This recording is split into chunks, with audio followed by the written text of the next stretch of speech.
I'm going to start the meeting. So, for the record, my name is Erin Murphy, at-large City Councilor, and I am the chair of the Boston City Council Committee on Strong Women, Families, and Communities. Today is October 29th, 2024. This hearing is being recorded. Public testimony will be taken at the end of this hearing, but let me correct that. That's how it normally goes. We are going to, because I know we have a lot of people here who want to give public testimony. I have a folder full of emails that we received from people who have sent public testimony. Many of you may be here to actually read it into the record also. So we will, after our opening statements from the councilors, the elected officials, we will go to some public testimony, then to the panelists who are here, and then we'll go back and forth. So we'll be hearing from the public and then also the administration. So, okay, so this hearing is being recorded, and then also, please email Central Staff Liaison Megan Kavanaugh at megan.kavanaugh@boston.gov for the link, and your name will be added if you want to give public testimony remote.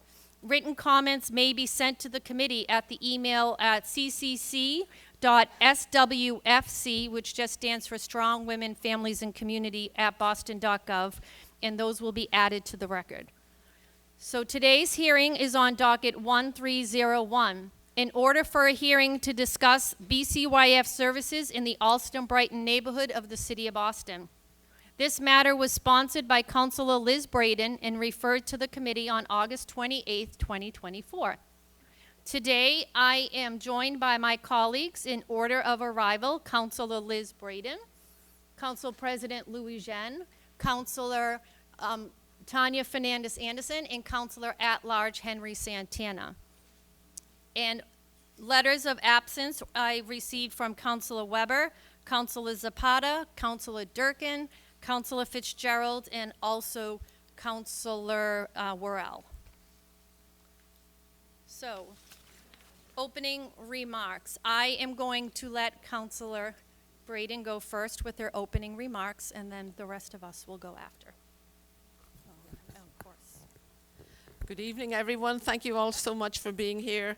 I think the focus of this evening's meeting is to really demonstrate the need for a standalone community centre here in Allston-Brighton. This facility is the only BCYF centre we have. The schools are closed, and we want to make sure that the needs of this community, the very diverse community that we have, we're very well represented here this evening. We've got people from all ages, all over our neighbourhood, and really thank you so much for being here. The issue really is to demonstrate the need in this neighbourhood. We have the second largest neighbourhood in the city of Boston, and we have one community centre. The other, so it's a great need compared to other neighbourhoods in the city. We are very under-resourced. I will not spend a whole lot of time. I have a video of just how I've been advocating for this for the last 5 years, and then I think the focus of this evening is really to amplify community voice. After we hear from our elected representatives, my fellow colleagues, I thank you all for being here this evening. Then it's really the time for community organizations and community residents to have their voices heard this evening. I also want to thank the administration panel here this evening, Chief Dion Irish, Commissioner Marta Rivera, and Brian Ford from BC. All my B's, I get my B's mixed up, Boston Public Schools. Thank you for being here this evening. And I also want to thank Central Staff. They took the show on the road. Packing up and taking all this equipment and setting it up in an off-site facility like this is a big job. So thank you very much, Central Staff.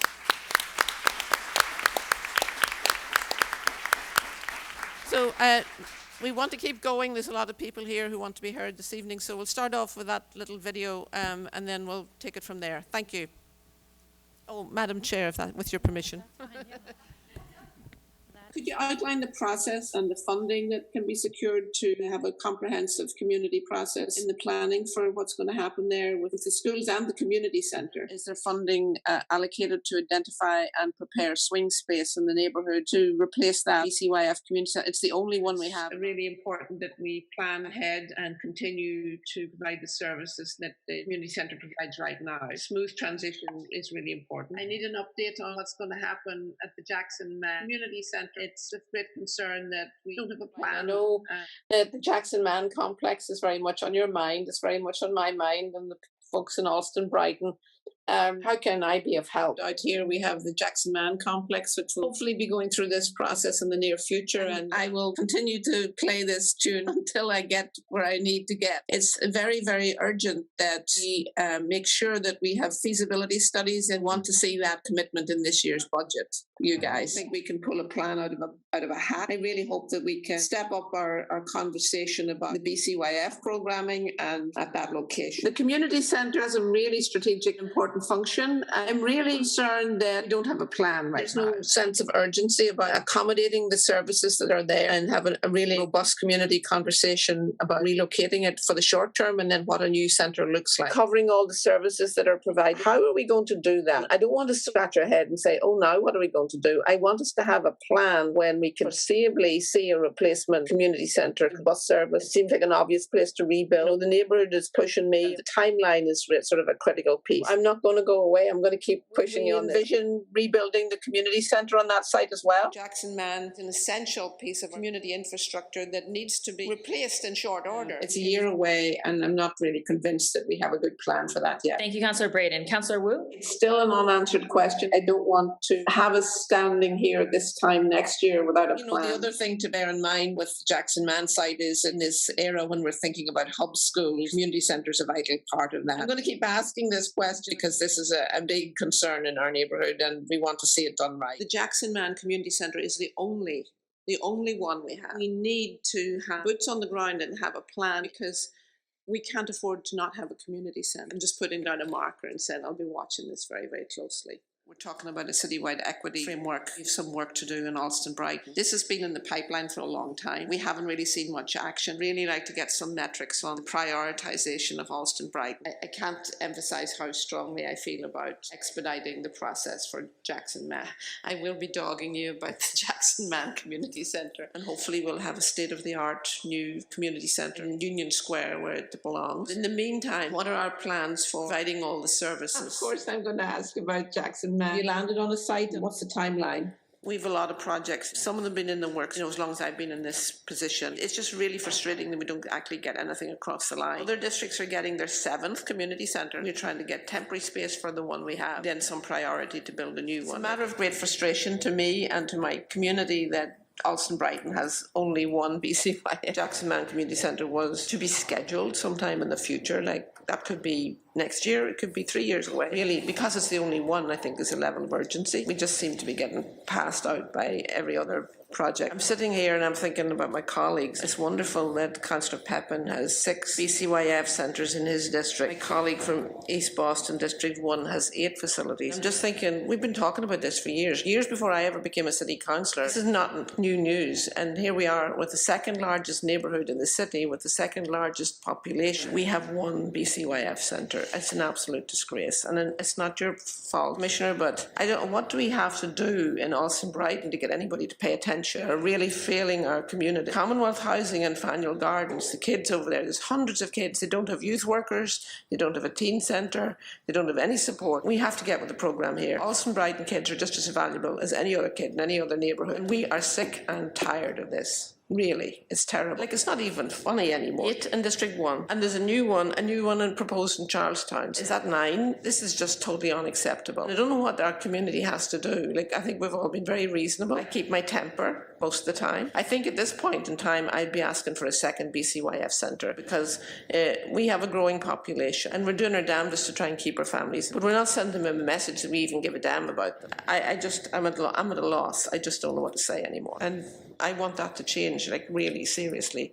We have to turn this ship around. One of my issues with the capital plan generally for the city is that Allston-Brighton is left in the dark. I would be remiss in my responsibilities as an advocate for my district if I wasn't pushing these concerns. The list of projects, many of them have been in the works for 10 years. As a new councillor, I used to get very excited when money was being appropriated supposedly to support a project, and you go to your constituents and say, yay, we got $300,000 to do something, and then year on year they go, what's happening? I'm just very sceptical when I see a list of capital projects that just never happen. And the BCYF Centre is to be scheduled, and as we noticed, it could be to be scheduled for 10 years and nothing happens. It is my duty as the representative of Allston-Brighton to stand up in here and say this is not acceptable. We are sick and tired of being treated this way. We have been consistently underfunded for capital funding for years on end, and it's nothing to do with this administration. This has been happening for a decade. I am just putting down a marker here and saying how deeply displeased I am and advocating strongly for my district. I would be remiss and negligent in my duties if I didn't do that. My no vote today is a result of two factors: persistent lack of capital investment in Allston-Brighton and extremely troubling absence of accountability in our capital process. 5 years ago, I had questions about how existing projects advance year to year, but they remain unanswered. It's clear to me now that serious flaws undergird the entire capital improvement process in the City of Boston. Year after year, Allston-Brighton ranks dead last in capital improvements despite being the city's second largest neighbourhood. This year is no different. Put simply, Allston-Brighton is not being treated fairly.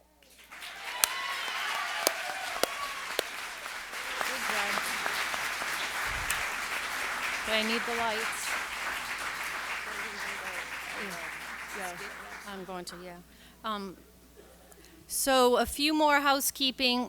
First, I think it was very appropriate to clap for your district councilor, but I do just want to let you know that as we are speaking and as public testimony happens, we aren't supposed to clap after, but I do appreciate that you clap for that wonderful presentation. Thank you. I know that I've been at those council hearings and you definitely have been advocating, so I'm glad that you shared that with the community here today. I do want to point out that in the back corner there, if you could wave, we have translators. We have Spanish, Portuguese, Mandarin, and Russian. So Carolina and Claudia are here if you need a Spanish interpreter. Brendan and Bertolt are here for Portuguese interpreters.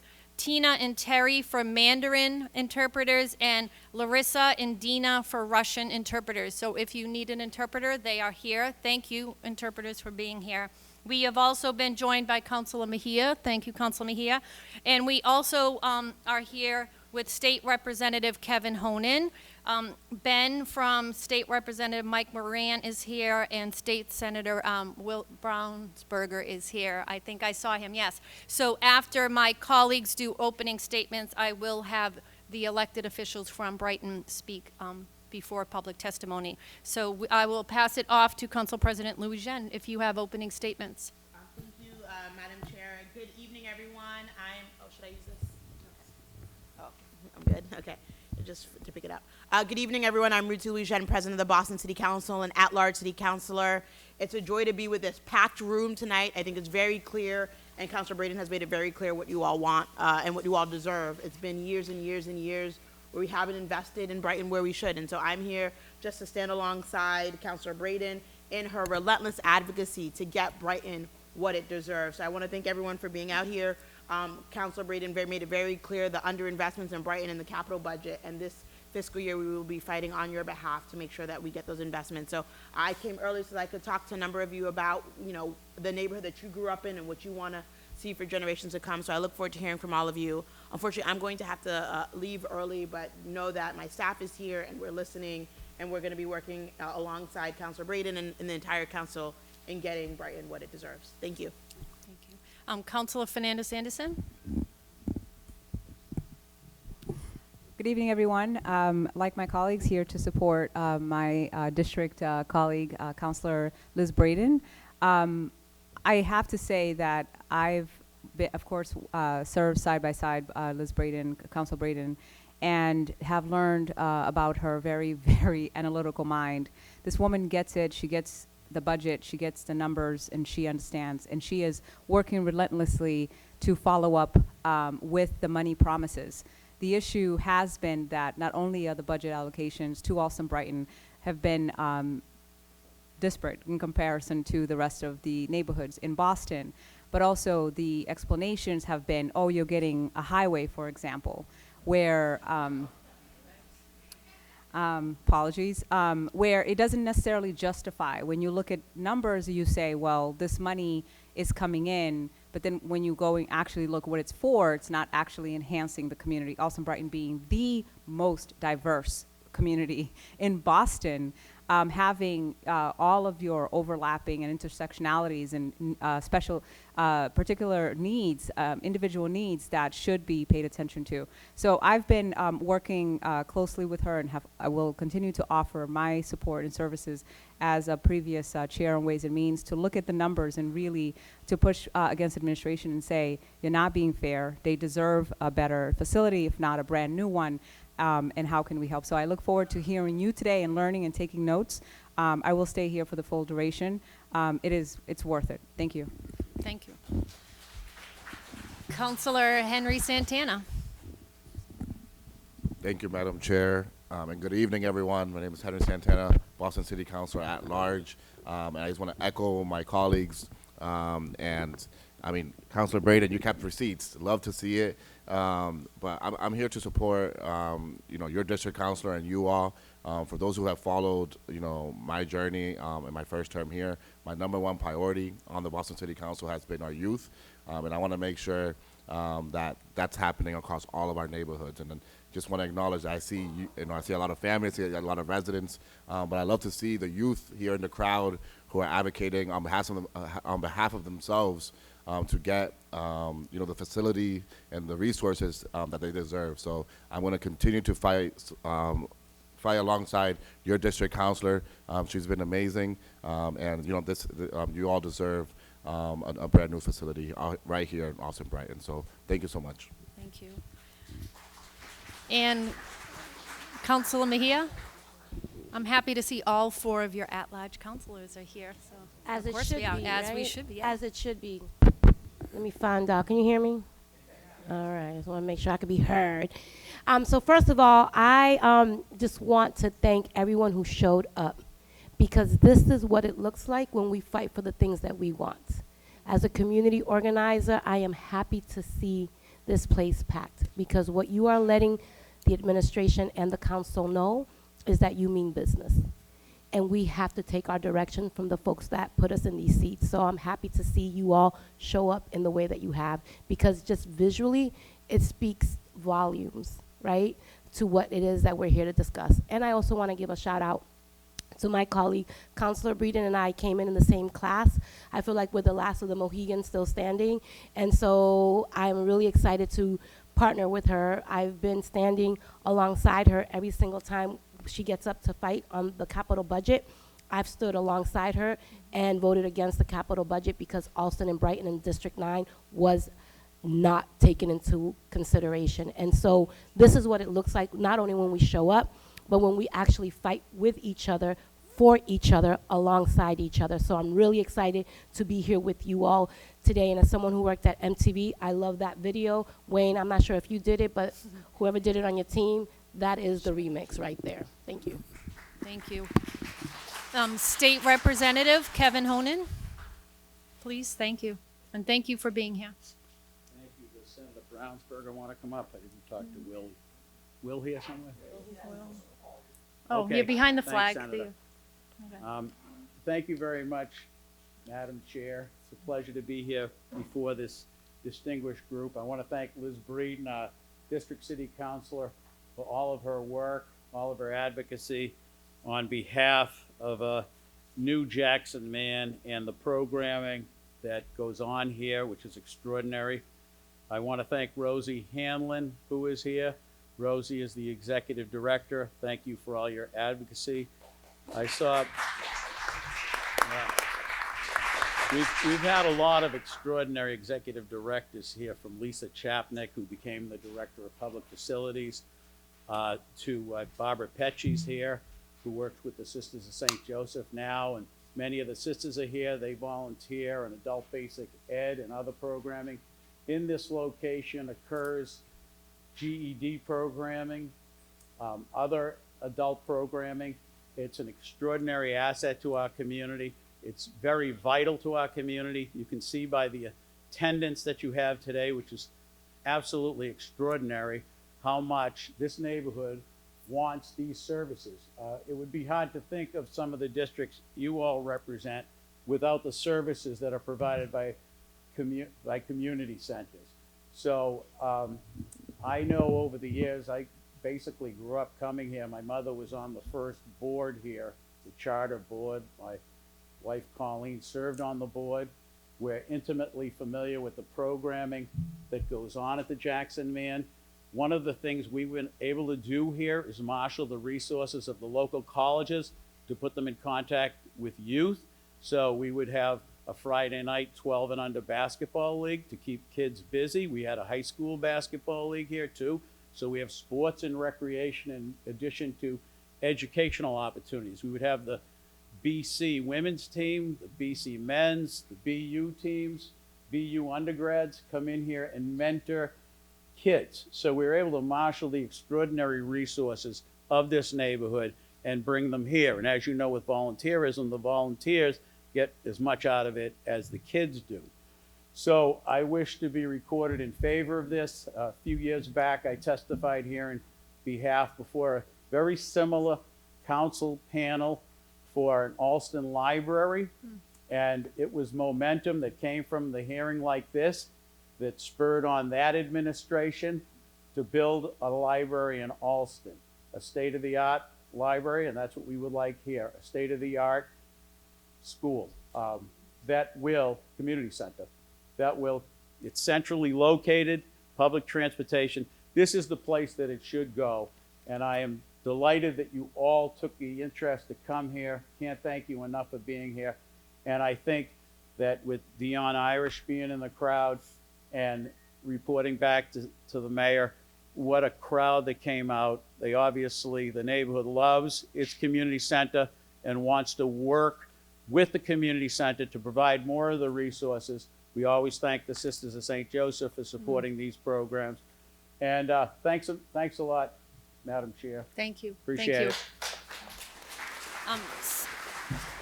Senator Brownsberger, please, yeah, thank you.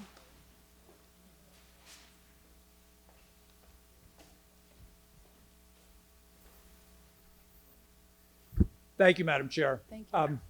I want to begin by thanking Councilor Breeden for her longtime advocacy, but even more importantly tonight, to thank all four of the these at-large councilors for being here tonight to consider the needs of this community. That really needs to be appreciated. Councilor Murphy, Councilor Santana, Councilor Mejia, and Councilor Louis Jean, who started the hearing here. And great to have another district councilor, Tanya Fernandos, Anderson, coming to take an interest in another district. So this is a great showing by the city council, and it speaks to the attention that you're giving this. This is something that needs attention. I've watched the executive director, Rosie Hanlon, over the past few years, kind of struggling to get the attention of the powers that be in the city structure to focus on where is this community center going? What is the next step for this place? We're talking about taking this building down, then what happens? And what's the permanent home for this senior center? And for this community center, not getting an answer to that basic question. One answer, then another answer, inadequate answers. And so it's been going sideways. We even offered some money in the state budget to help with it, but getting a plan in place, setting a direction has somehow eluded us. This community has all the same needs of every other part of the city. It's geographically isolated. It certainly can't go to some other community center, but we have the needs for childcare. We have the needs for youth programming. We have the needs for adult basic education. Very diverse community. We have the needs for senior and general community programming. So we need a community center here, and I'm so grateful to all of you for coming to really hear this community speak to the needs that it has for this community center. So Thank you all for being here to speak to the needs, and look forward to the rest of the hearing. Thank you. Thank you again. Ben, did you want to say anything for State Rep Moran, please? Thank you.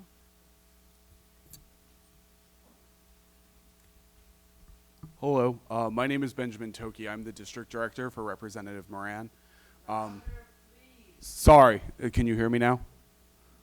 My name is Ben. I'm the district director for Representative Moran. Sorry, I'm not normally used to speaking in a room this large of people.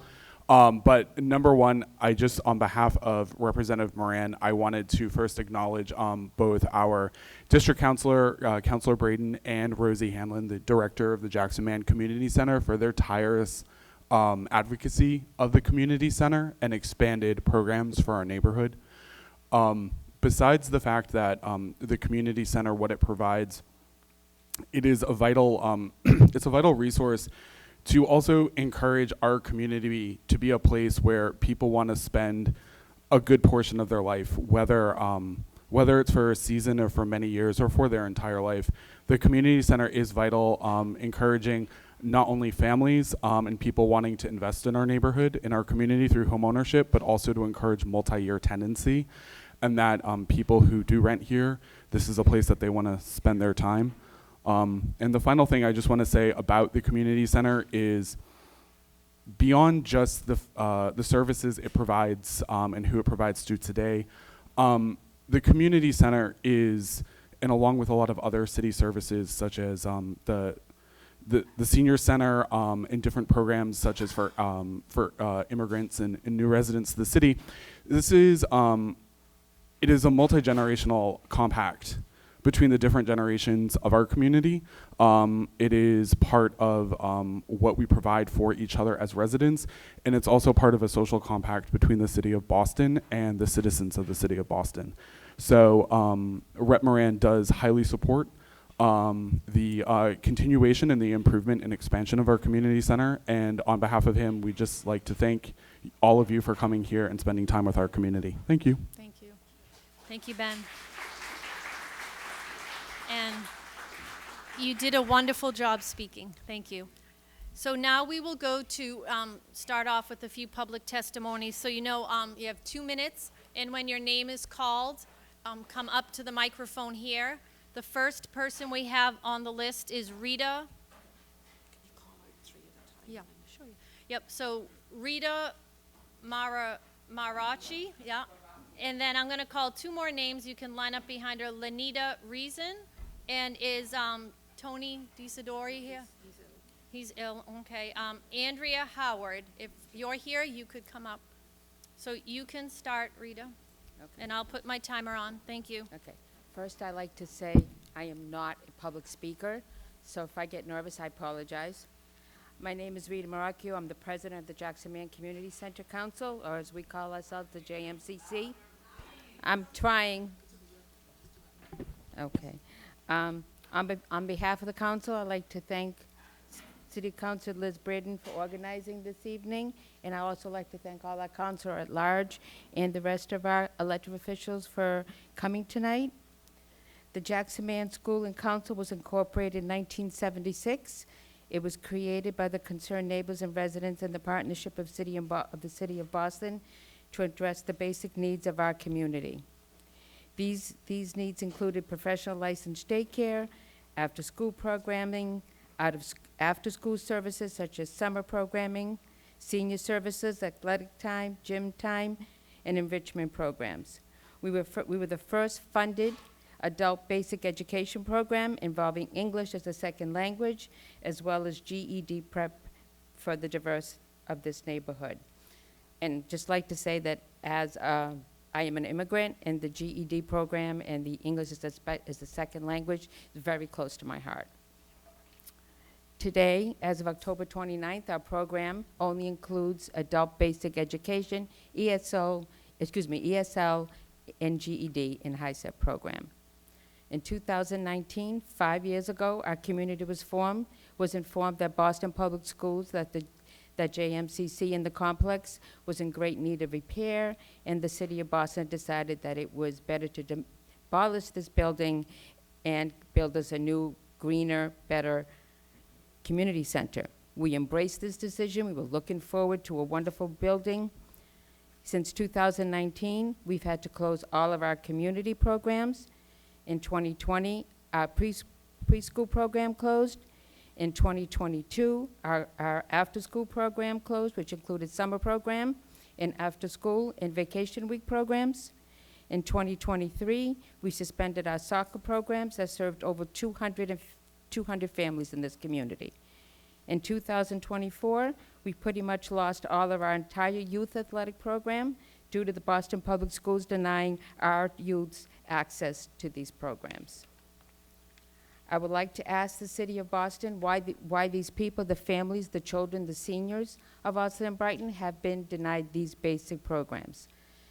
As it was stated earlier tonight, we are the only community center in Allston-Brighton. Allston-Brighton is the second most densely populated in the city of Boston. I'm not going to name all of them due to time, but I'm just going to name a few. Dorchester has 5 community centers serving 122,000. Mattapan has 3, serving 35,000. South Boston has 3, serving 34,000. North End has 2, serving 10,000. We have 1. Right now, Allston-Brighton stands before saying enough is enough. Enough, we need to be equal. The dire lack of attention to our people is unfair.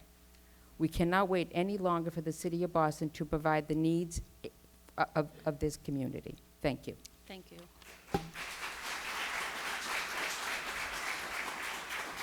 And just remember when you start, please say your name and your affiliation. Oh, go ahead, thank you. You can start.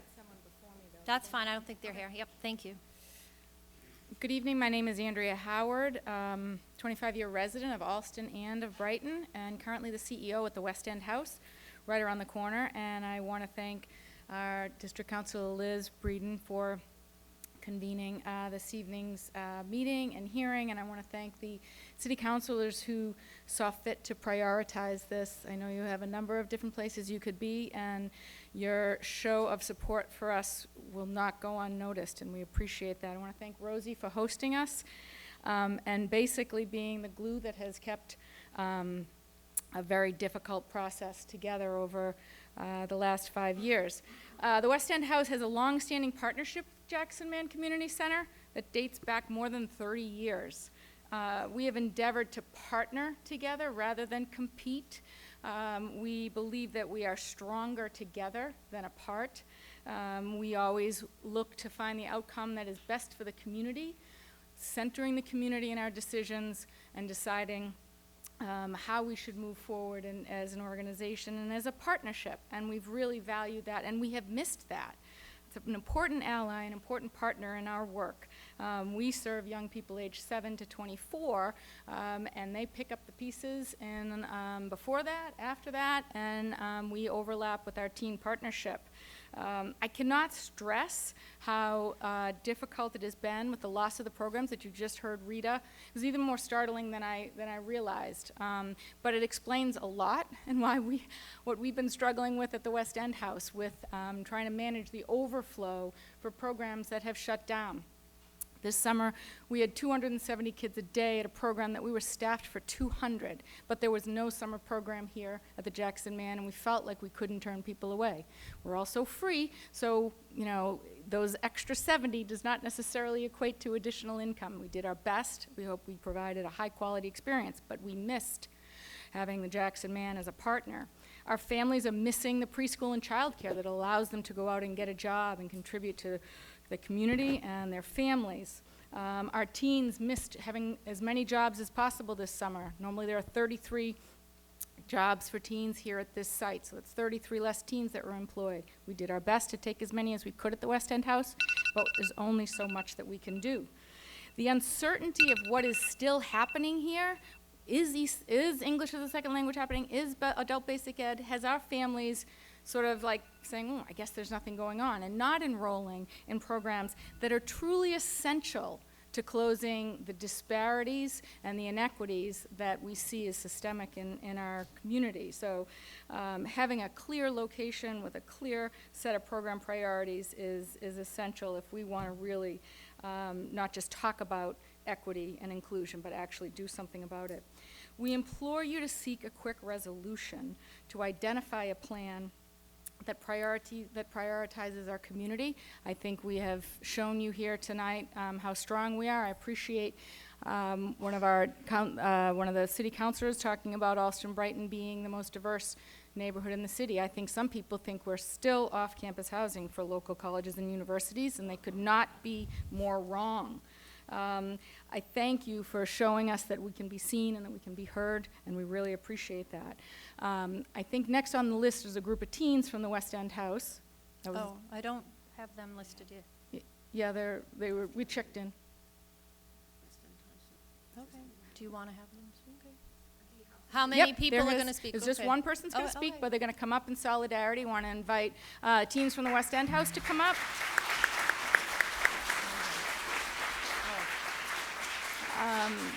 We have 6 teens here tonight, and our teen coordinator, Keegan Marcella.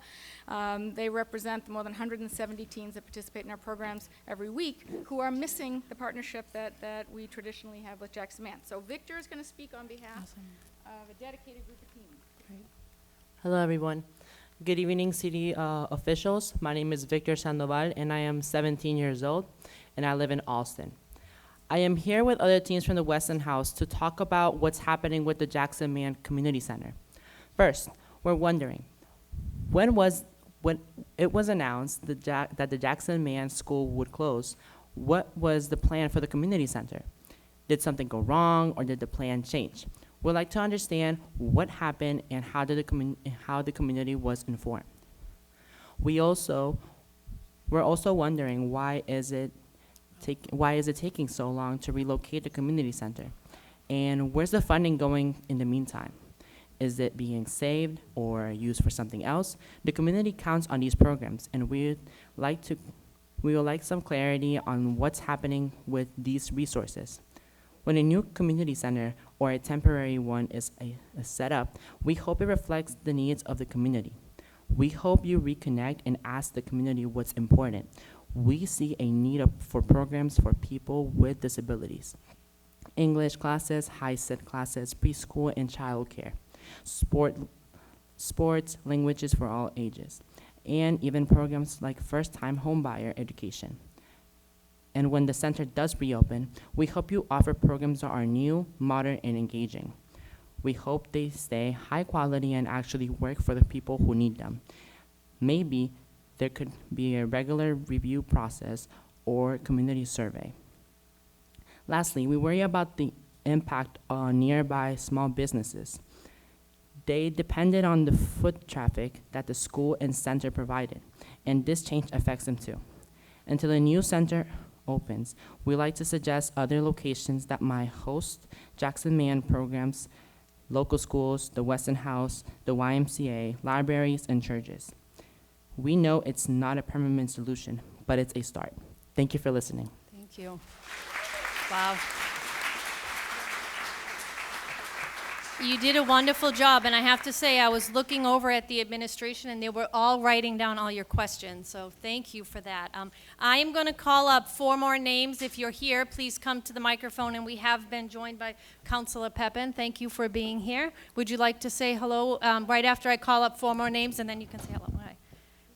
And whoever, there's so many names, the typing is small, but I'm going to make this work. So Kelly McGrath, from Brighton Main Streets, and a neighbor, Alex Karnacki, Executive Director of Allston Village Main Streets, Ariela Helman, Director of Government Affairs, and Daniel Cuddy from Bright Marine, if you're here. If you could come up, and we will have Councilor Pepin just say hello. Thank you, Councilor Pepin.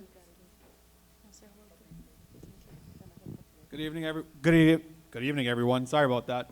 My name is Enrique Pepin, District 5, Boston City Councilor. That's Hyde Park, Rosendale, and Mattapan. But I got a call from my colleague, Councilor Braden, about a few days ago. She's like, you got to come to this hearing we're having in Allston-Brighton. And it's because she's really asking for a good community center in her district. And one thing that really stands out to me about Councilor Braden is that when the budget conversations were happening, she voted no on the capital budget vote because it didn't have a new community center in her district. And I commend her for that.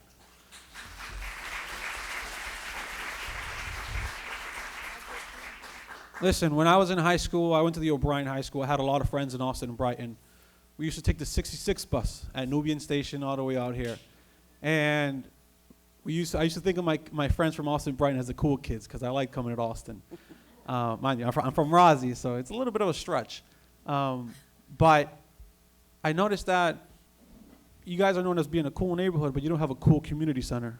So let's change that up. That's why I'm here to support it. I'm here to support my council colleague, Liz Braden. Let's make it happen. I'm here to support you guys. Thank you for being out here. Thank you. And Kelly, just to remind you, could you please, I know you have a good voice, but if you just speak into the mic to make sure it picks up on the video also. So thank you. Kelly, go ahead. Hello, my name is Kelly McGrath, and I'm a lifelong resident of Brighton. I am also the executive director of Brighton Main Streets, and I'm also a member of the board for the Jackson Man Community Center Council.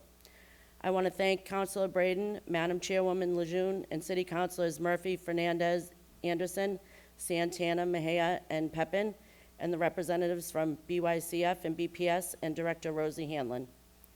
I'm here today to speak on the impact that Jackson Man has had on my, I'm going to get emotional, sorry. That's okay. Thank you, Rosie. I'm here today to speak on the impact that Jackson Man had on my life. I was raised by a single mother in the early part of my life, and my mother depended on places like the Jackson Man and their programs to provide us with a safe space to be while she worked. I remember doing ceramics for the first time and dancing with my friends to Rock With You by Michael Jackson right in this very room. I remember in high school cheerleading for my high school's basketball team because it was the only legal-sized basketball indoor gym that our community had. In my 20s, when one of my great mentors, Jimmy Smith, asked me to work the summer camp, I had one of the best summers ever, carting my group of 8-year-old boys all over the city, having all sorts of adventures. I've done wreath making at Christmas with my own daughter in this room. Jackson Man has meant so much to so many.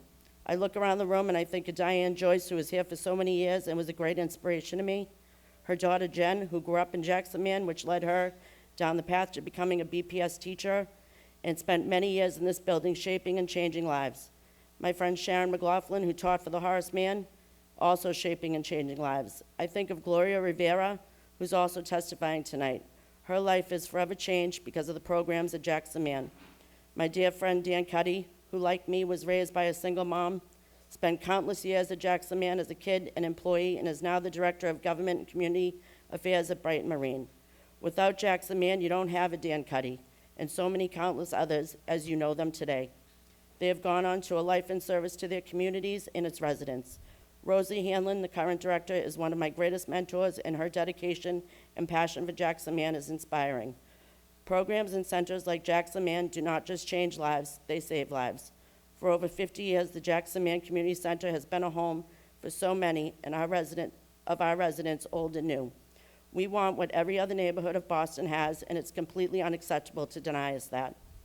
I'd like to finish by quoting our own mayor, Michelle Wu, that the greatest investment we can make in our future is to support and center our young people, and we need to be fearless in reaching for the scale of change that our residents deserve. Thank you.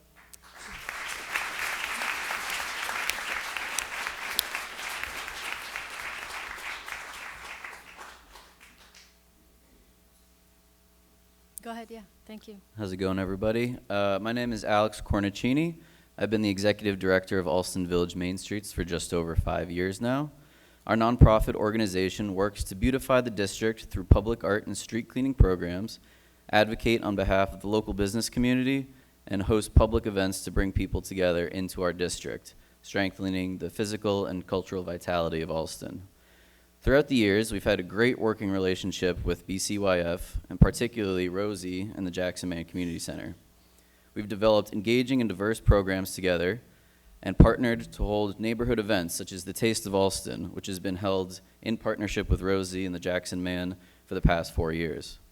However, due to the uncertain future of the Jackson Man, we are unable to effectively plan out these programs and events for the neighborhood in the long term. By removing the Jackson Man Community Center without an expedited plan to bring it back, the neighborhood loses affordable after-school programming, computer lab access, adult and English classes, and a recreation center, and so much more that we've heard about and will continue to hear about tonight. The lack of a concrete plan, even after years of knowing that the Jackson Man building was going to be torn down, highlights a frustrating lack of commitment for Allston stakeholders. By committing to a clear plan to fund the return of the community center, Boston would ensure a dedicated space for the community and civic participation. As our neighborhood evolves, the center would serve as a hub for residents to voice concerns and collaborate on local issues. Access to event space would also allow local organizations, small businesses, and nonprofits to host events that strengthen our neighborhood's identity. I urge the City Council to establish a clear timeline for equitable access to programming and services comparable to those at other BCYF facilities in Boston. Thank you to the City Council and to everybody in the community for joining tonight. Appreciate it. Thank you.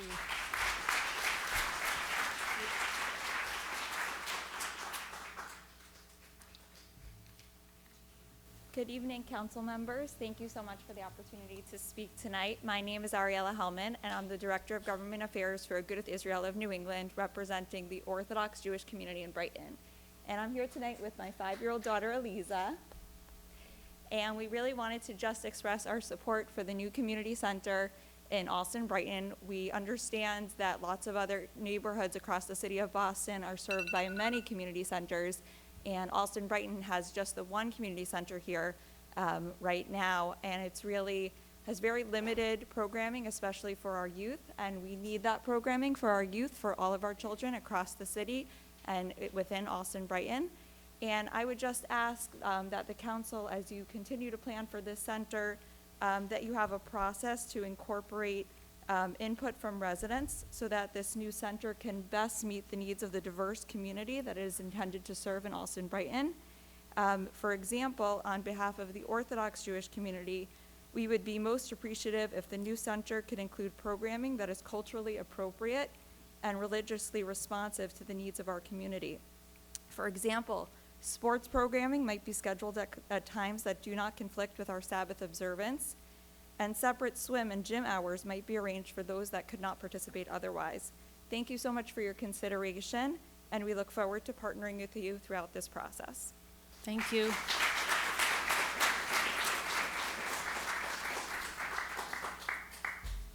Hello, Council. Hello. Hello, everybody. Dan Cuddy, lifelong Brighton resident. I'm 54. I was born in 1970. Oh, sorry. Usually I'm really loud, so. Anyway, Dan Cuddy, lifelong resident, Allston-Brighton, born in 1970. And in 1976, when they created the community centers, the intention was to extend the Boston Public School Day. And that really worked for me. I went to the Gardner, I went to the Winship, I went to the Edison, and then I went to Latin Academy. And I went to the Jackson Man, and as Kelly eloquently said, I was a big part of the Jackson Man community and after-school programming. I did the tutoring program, which was Stepping Stones, which helped me get into the exam school at Latin Academy.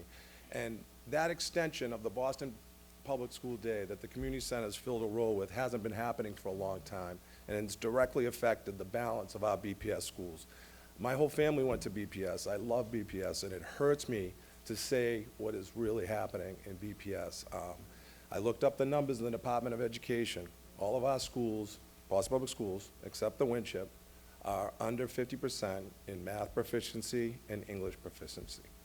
The disservice of having the condemned building announcement in 2016 and what happened at the Horace Mann, the school for the deaf, that Tom Lally was a strong advocate and a hero for many years, it breaks my heart. The discussion about equity and inclusion is wonderful and everyone loves it, but we need action and we need proactive and strategic thinking. And for the community center to be even thought of in the basement of Brighton High School just tells me we're not there. And in addition, these schools need so much support, so much resources, so we need an increased budget to offer satellite programs for the community center during the 10 years that the development project's gonna happen. We need more outreach workers, we need youth workers, we need an incredible investment so that the city workers provide. And we really need to increase salaries for talented, skilled workers at the city level. And it's really depressing to see someone offered a job at $25,000 who deserves $65,000. So It is a real challenge to see BPS suffer at the hands of the community center, because I know that when children come here after school, do academic programs, do sports, and learn and meet friends and network, it's a stronger community. All of our youth programs have been affected. And the last thing I'll say is other city services have been declined. We haven't been offered Boston neighborhood basketball. We don't have an artificial turf city field. We don't have a regulated MIAA basketball court. These are all equity issues. We don't have an MIAA soccer field. We have Daly Field, but that's state. City was supposed to have an allocated multi-purpose field that's artificial. So in addition to all of the, negligence and lack of equity in our community, our youth are really, really suffered. And I'll end on this. When Michelle Wu and Anissa Rasabi were campaigning to be mayor and discussing only the exam schools, when right after Mayor Wu was elected, all of BPS was going to be in receivership. That is a joke, and that is a disgrace. And I'm telling you right now, these schools should be in receivership if they don't get improved quickly, and the community center plays a huge role in that. So I really think, going forward, please increase our budget. Please give people a lot of money to do a good job. Thank you. Thank you.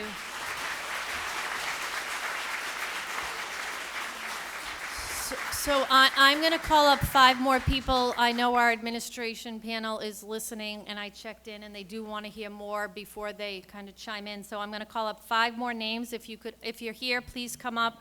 John Woods, Susan Gittleman, Michelle Duval, and Elizabeth Brown, and also Elena Schreckenberger, if you're here. Thank you. And please just remember to speak into the microphone, because this is being taped, so we can hear you at home also. And just state your name and your affiliation if there is one. Thank you. You can start. Yep. Hi. Thank you. Thank you to District Council Liz Braden for initiating this meeting, and thank you to the members of the Boston City Council for attending. My name is John Woods. I'm the Executive Director of the Allston-Brighton Community Development Corporation. Our organization has been operating in this neighborhood since 1980. Since that time, the Allston-Brighton CDC has developed and operated 553 apartments throughout the neighborhood, primarily serving low-income households with a high percentage of residents who are foreign-born and speak languages at home other than English. The nearly 1,200 human beings who live at our property include around 300 that would be categorized as youth, while another 500 of our population are people who have aged in place and would now fall into the category of elderly. We're extremely fortunate to have an active and caring community of supportive services for the Allston-Brighton residents, but the lack of an operational Boston Center for Youth and Families represents a glaring deficiency in the network of facilities available throughout the city of Boston. With Allston-Brighton being the second largest neighborhood in the city, it is unconscionable that there is a lack of a functioning community center. This situation must be addressed quickly and decisively. It's understood that endeavors like the creation or even the restoration of a community center takes time. In the best of circumstances, these projects can span an amount of time that locks a child out of the opportunity to experience the positive impact of an operating community center. But by having the project languish on the to-be-scheduled category without moving it to the construction phase, we risk withholding that same opportunity to even more of the Allston-Brighton residents of the future. I join with the other voices that are being raised tonight to urge Council to move swiftly to ensure funds are allocated immediately to ensure that the residents of Allston-Brighton are offered the same community center resources provided in the rest of the city's neighborhood. Thanks very much. Thank you.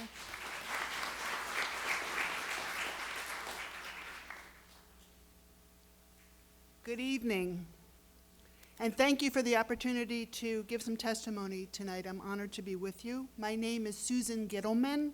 I'm the Executive Director of B'nai B'rith Housing, a nonprofit based in Allston-Brighton who develops and operates affordable and workforce housing. We work in multiple neighborhoods, including West Roxbury, Hyde Park, but we are based in Allston-Brighton, where we have developed and operate 3 senior housing developments. I am pleased to also represent over 350 seniors who live in our housing on Washington Street in Brighton. accessible services enable all seniors to live healthfully in this community. And while I am acutely aware of the needs of seniors, I also understand that our kids and young adults, who together constitute almost 50% of the entire community, have tremendous needs as well.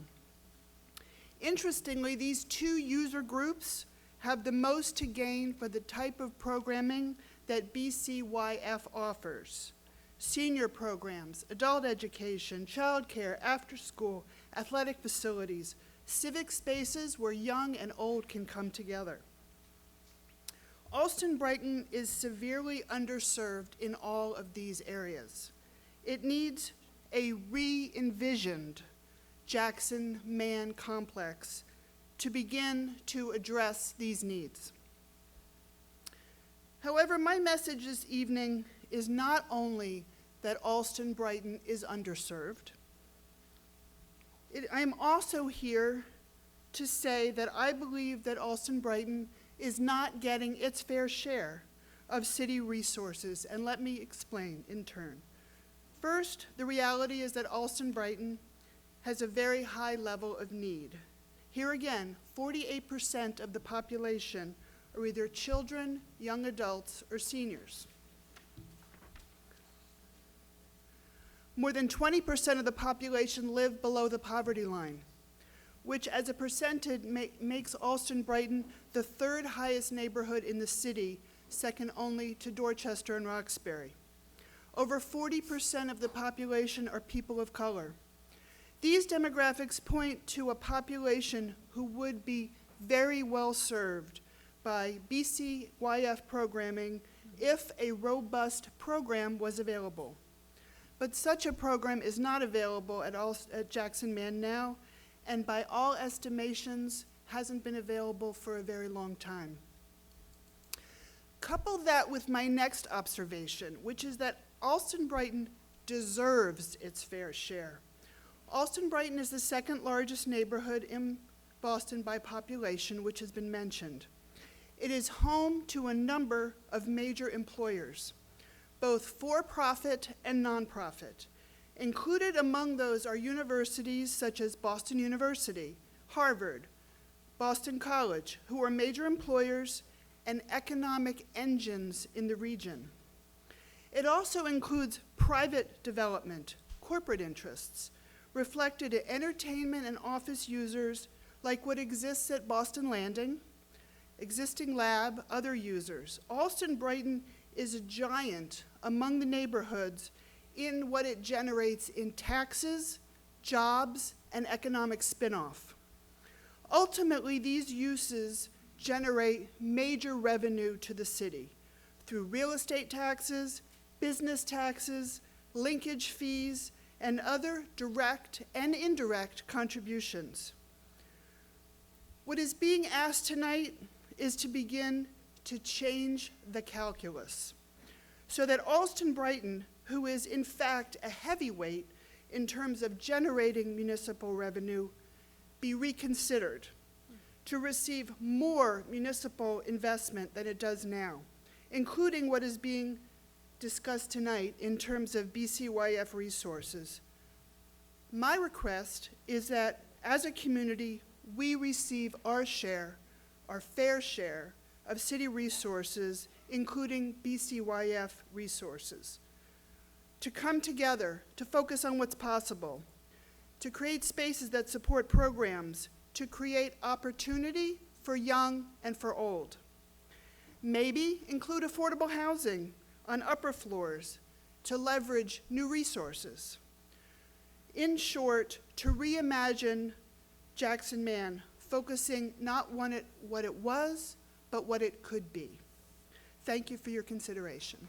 Thank you.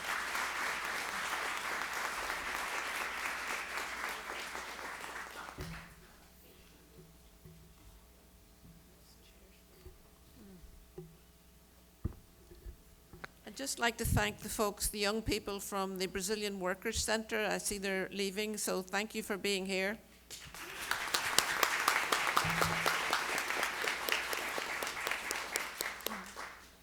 Good evening. My name is Elizabeth Brown, and I'm the CEO at Charles River Community Health. I'm submitting written testimony, so we'll summarize my verbal remarks. Charles River Community Health is a nonprofit health center in Allston-Brighton and Waltham.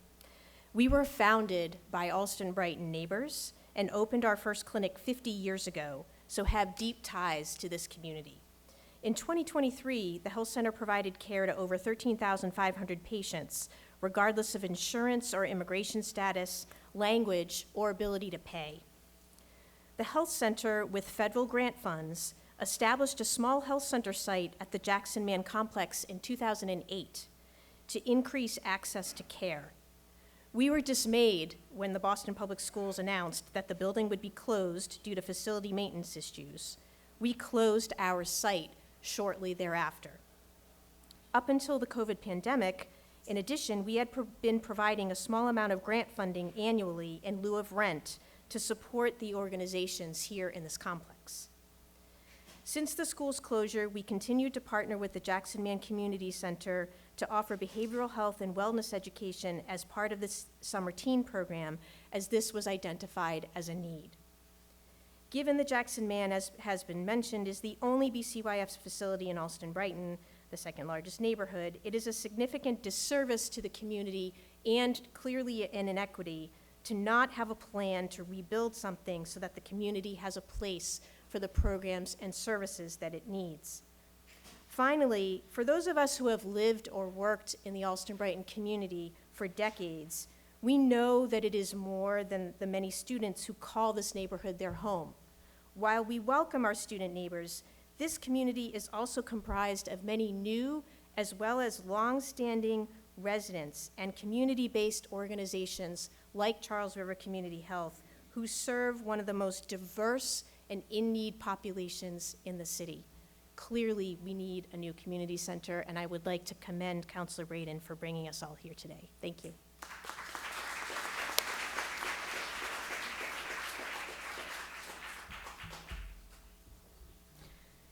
Thank you, Committee Chair Murphy, Councilor Braden, and the Boston City Council for allowing me this opportunity. My name is Michelle Duval, and I am the director of the Gardner Pilot Academy Adult Education Program of Allston, where we teach English as a second language to immigrant adults.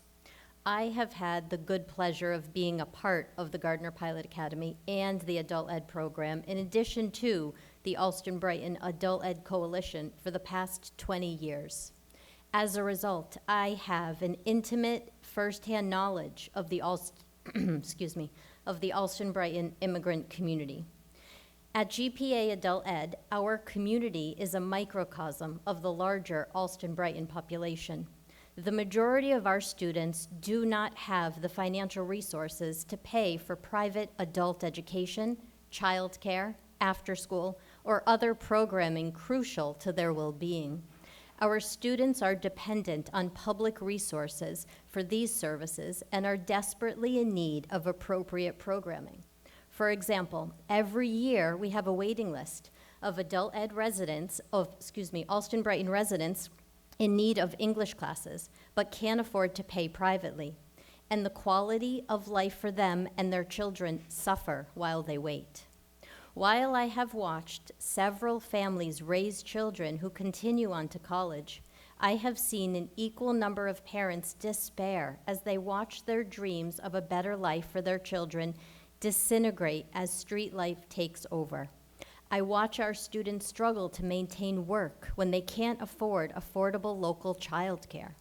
Many of my students cannot afford a gym membership and are missing out on the health and social benefits.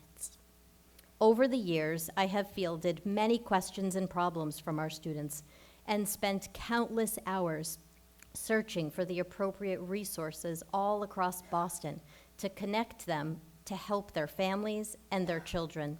Having a local point of access to BCYF services would greatly enhance the lives of Allston-Brighton immigrant families. Thank you.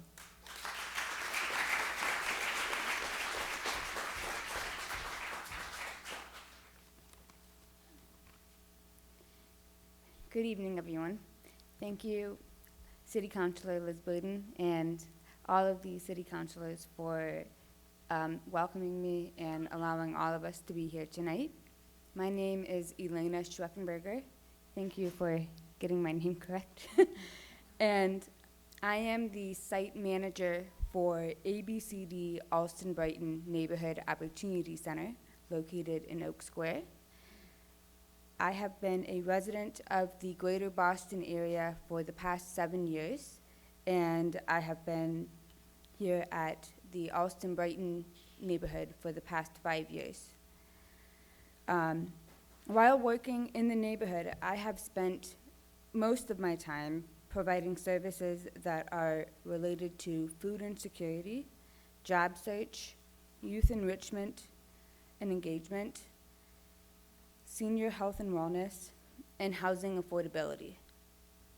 Having a multi-resource BCYF community center in the Allston-Brighton neighborhood that focuses on the overall health and well-being of our residents of all ages within this community will allow our residents to have access to services that provide them of the institution that they need and provide them with the self-sustainability that they're looking for.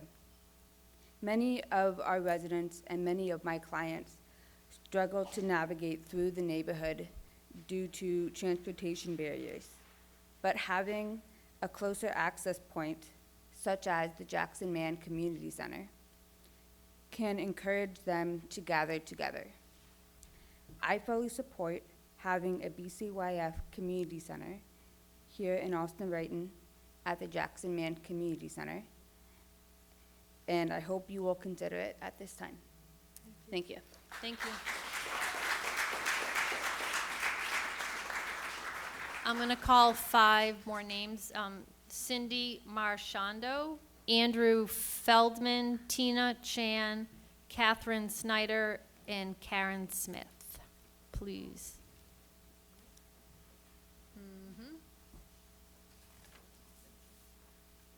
Got a lot of letters, too.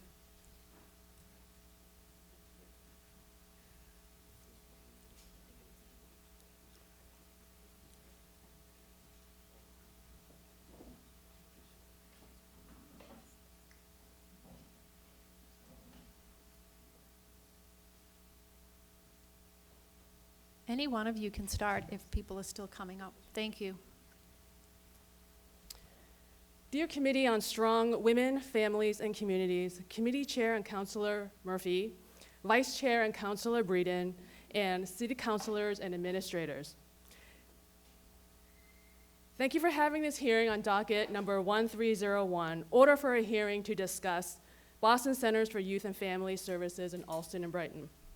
My name is Tina Chan, and I live in Allston. I want to share my Jackson Man story with you, as Jackson Man has a special place in my heart. I was 14 years old when I got my first job at Jackson Man as a summer day camp counselor to elementary school students while working with adult supervisors. I participated in fun activities with the students, went on field trips with them, and served them meals and snacks. I had a fun time that summer. I wanted a summer job so I can earn money, but I received so much more than a paycheck. I learned life skills that I continue to respect and value today, including how to work with people of all ages and backgrounds, to actively listen to people's concerns, and to have compassion and empathy. I was lucky to learn these life skills early on in my life. These life skills I learned at Jackson Man shaped the person I am today.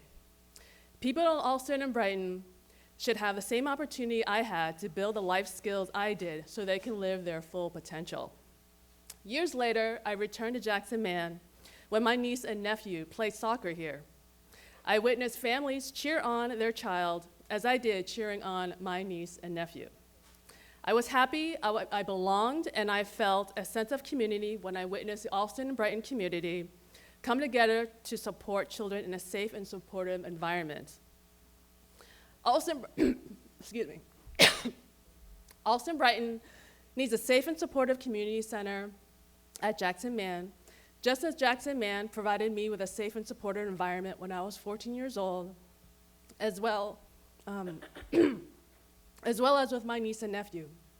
Having a community center at Jackson Man that offers essential programming for children and adults will bring people of all backgrounds and ages together.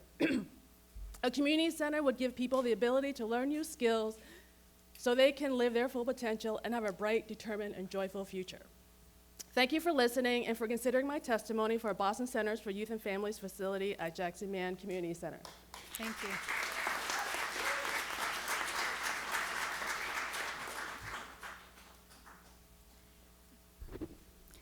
Good evening. I'm Karen Smith.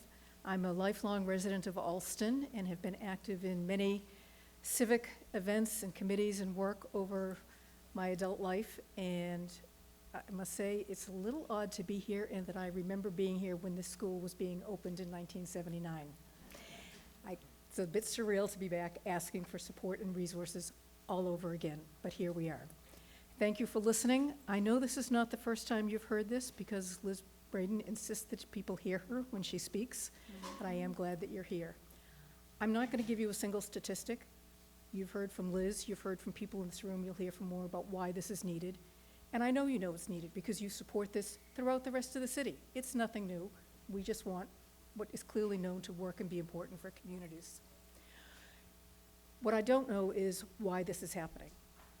There can be no reasonable explanation for why all we're getting is a strategy that is at best kick the can down the road and move programs around to substandard buildings that the city owns in schools. It's not a plan, it's not a strategy. We need more. Maybe the city thinks that Allston-Brighton being killed by all the development going on can be funded through private development in the universities. That's not the answer. We need our city to take care of us and do right by us. And so what I have is not testimony, but what I really want to know is, what can you do? Starting tomorrow morning, when you go back to your offices, when you work with your staffs, what are you going to do to make sure that Allston-Brighton gets a fair share and that this community center and many other things for our neighbors doesn't get kicked down the road again? I'll be calling Liz. I think you have a room full of people that are going to be asking Liz, what did they do for us this week? Is it on the docket? Don't tell us to be determined, to be scheduled. Not good enough. So that's really my question for you. You'll hear all the facts, and what we want to know is what you commit to do. I know that you all joined public service for a reason. I followed the campaigns of all the independent councilors because I wanted to make sure that everyone was going to be supporting Allston-Brighton. So I know your hearts are in the right place, but we need to see, when is it going to happen? And will you seize the opportunity to be part of starting right now, making it right for Allston-Brighton, or will this just be more part of the pattern of neglect from the city over the years? Thank you. Thank you.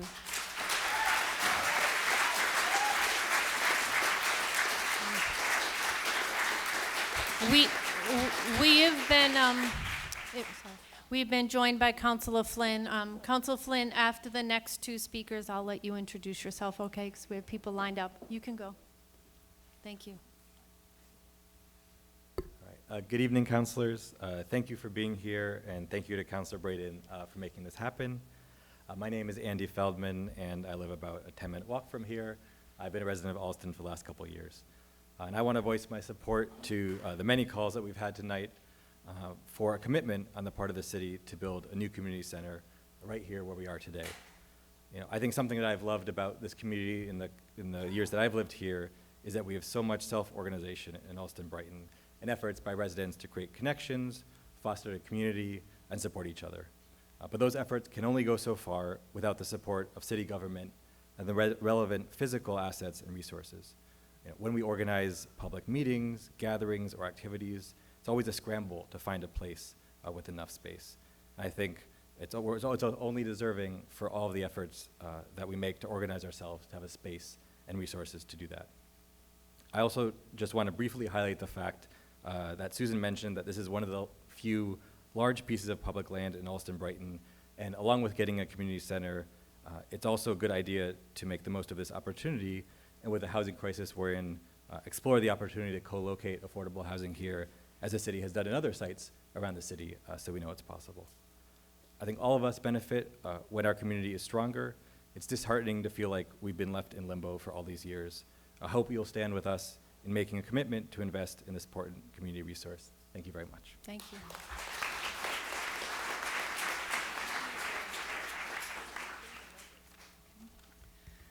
Councilors, neighbors, hi.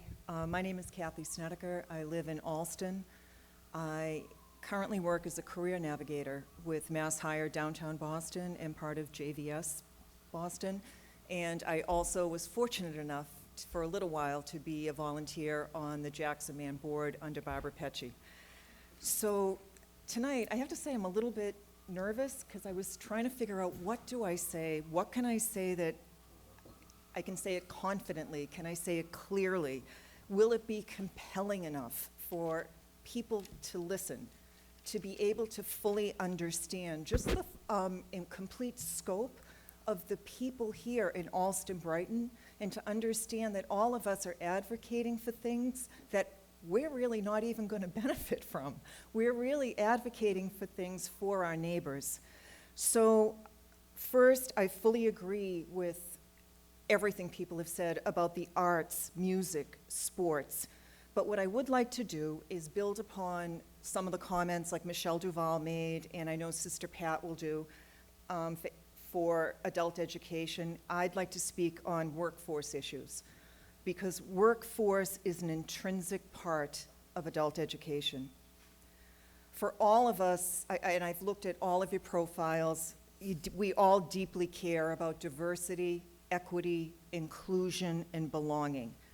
DEIB starts with information. Where do you go? How do you find a scholarship? What's the training program? Where's the apprenticeship? How do you learn essential computer skills? And its desperate need for those kinds of issues to be linked to adult education. So right now, the current job situation, from my perspective, is as bad as it was in 2008 and 2009. No demographic is spared. Employers are not willing to train and mentor. What we were fortunate enough to be able to learn on the job doesn't exist anymore. It's minimal. You must be technically proficient, and you must have knowledge of what to expect when you show up for work.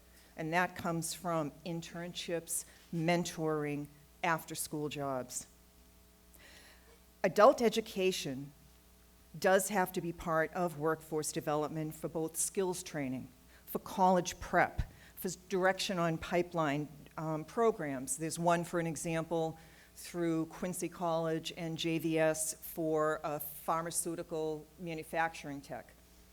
At the end of it, successfully completion, you're hired by Takeda Pharmaceutical. But you need to know that that's available for you. This is another example. We had one client that came in, whip smart. Her name was Alexia. We happened to also, at the same time we meet with her, we had an opening for a welcome desk where you would greet people. We serve people from all around the world at all different levels, from entry level all the way to PhDs and beyond. I knew how whip smart this kid was. I advocated for her like I was one of the Varsity Blues mothers, and I had everything on the line. She was just that good. She was hired.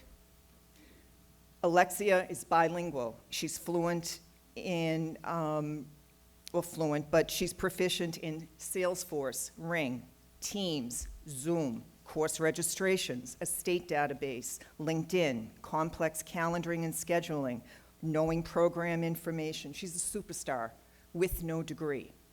At some point, though, that will hit her. But she's someone that was able to walk in with all of her skills, had those jobs beforehand, and she's someone that's essential to what we do. So when I talked about trying to be compelling, because we do have a problem, there was a survey that had come out that, as any survey, it's a quick snapshot in time, isn't it, right, with one demographic.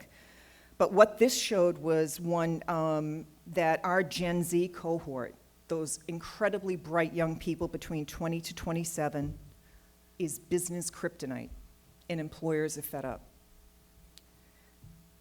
Intelligent.com had surveyed over 1,200 business leaders on their experience with recent college grads. Now, this is Boston. okay? 6, with how many wonderful kids are coming out of our schools. 6 out of 10 of the senior business leaders said that they fired most of their 2024 Gen Z hires within months. 75% of these same leaders rated all of their 20 to 27-year-olds hires as unsatisfactory.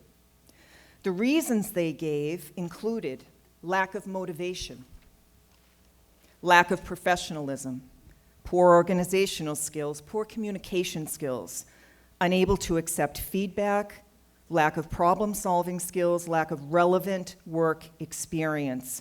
I think if there was ever a time to start to bring back the red shirts all the way up, it's now, because we've lost something. Another thing, too, is that with this remarkably talented group, AI is not pushing out the boomers of 60 or the Gen X group of 44 to 59 from leadership growth. They're pushing out this group because 78% of those hiring managers say the company will lay off recent grads because of AI. 69% believe AI can do the work of a recent college grad. Companies are already hiring fewer interns and recent grads because of AI. 7 in 10 say AI can do the job of interns. More than 50% trust AI over interns and recent grads. So, is it all bad? Please finish up. Of course. Yeah, I know I've given you more than 2 minutes. Oh, Yeah, I thank you. apologize. No, it's fine, thank you.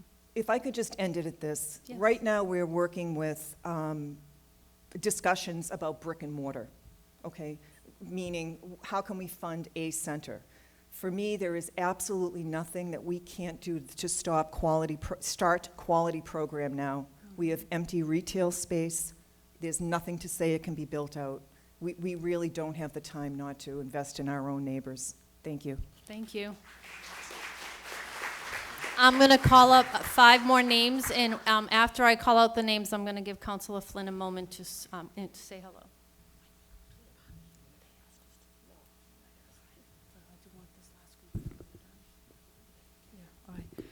So the names to come up now are Ellen Krause-Grossman, Jane McHale, Pam Mullaney, Mary LaRossi, Cheryl Pavlik, and Ricky Menke. Sorry, I need my glasses. Councilor Flynn, you have the floor. Thank you for being here. Thank you, Councilor Murphy, and honored to be here. Thank you for bringing us together. Thank you, Councilor Brighton, for the important work that you're doing in trying to get a BCYF center located here. First of all, I do want to apologize for being late. I had another engagement in my district. But what I wanted to do is come here to support Councilor Brighton and support her, support the residents. Residents are asking for a BCYF facility. This is one of the most diverse groups I've seen. And Brighton is a traditional neighborhood. You pay high property taxes. You deserve a facility that's state-of-the-art. A BCYF facility, like a public library, it brings people together. That's what you're advocating for. You're really asking for respect. You're asking for respect from the city government. I support you. I support Councilor Brighton. Thank you. Thank you.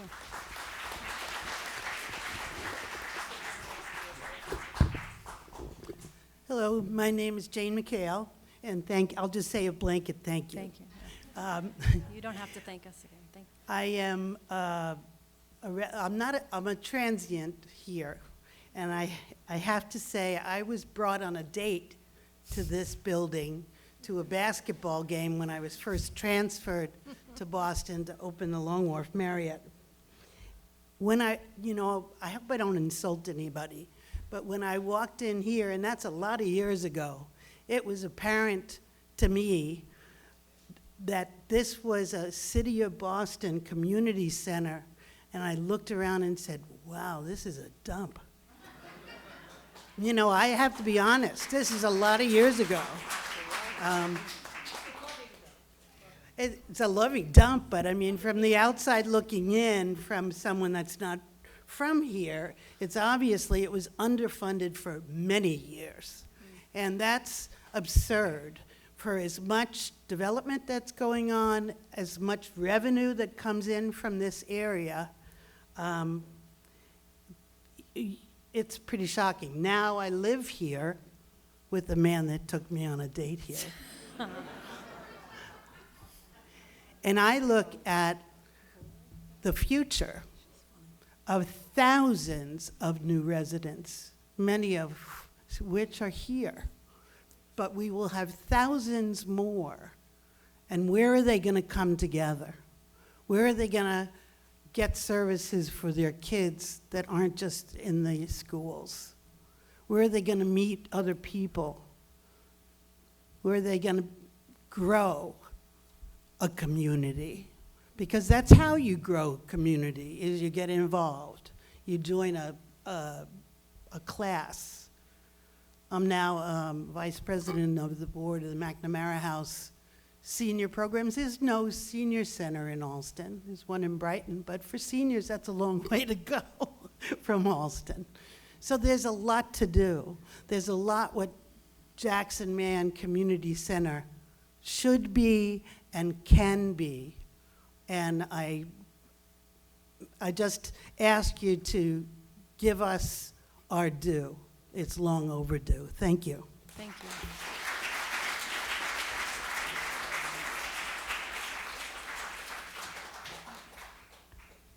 Hello, my name is Ellen Kraus-Grossman, and I have been a resident of Brighton for 25 years, where I've raised my 17-year-old and my 19-year-old. I'm currently the executive secretary of the newly merged, over the last 2 years, Allston-Brighton Chamber of Commerce. I've been City Councilor Braden's campaign manager a couple of times, and she'll let me do it again. I'll knock on your doors again.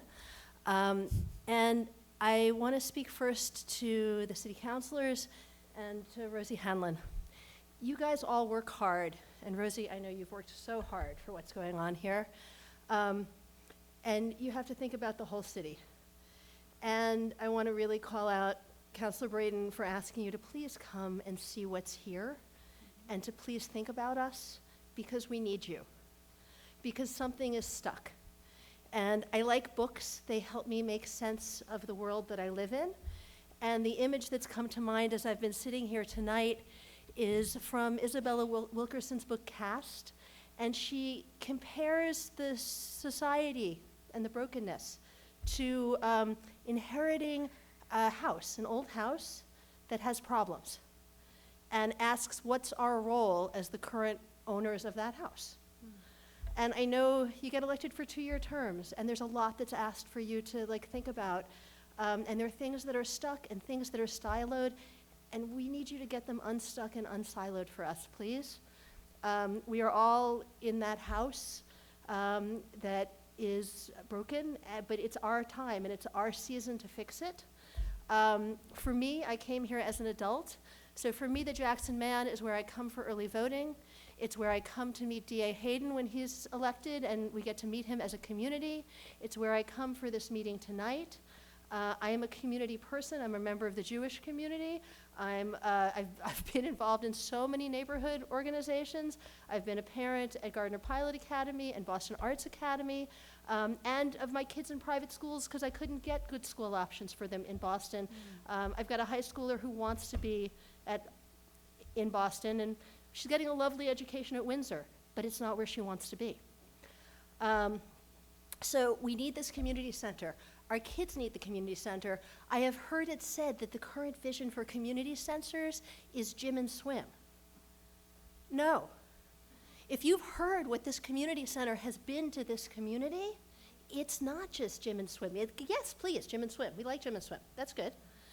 But I've worked at JVS where I've used my college French to try to help Haitian immigrants figure out workforce development access. Our immigrants need English. Our parents need childcare. We need community programs for people of all ages to learn ceramics and play volleyball, right? People in their 50s need a way to meet other people, like doing fun community sports. So do our 10-year-olds. And I guess maybe the last two things I want to say is the population of Allston-Brighton is the same size, give or take 5,000, of Newton and Somerville. just sit and think, what does Newton have for their population? What does Somerville have for their population? What does Allston-Brighton have for our population compared to other parts of Boston? The lack of equity is profound. We have all inherited this, and it needs to shift. And so, as someone who likes books, I'm going to finish with a quote, and it's an oldie but a goodie. And so from Rabbi Hillel 2,000 years ago, if I am not for me, if I'm not for myself, who will be for me? If I am only for myself, what am I? And the last piece, which I will ask you, please, is if not now, when? Thank you.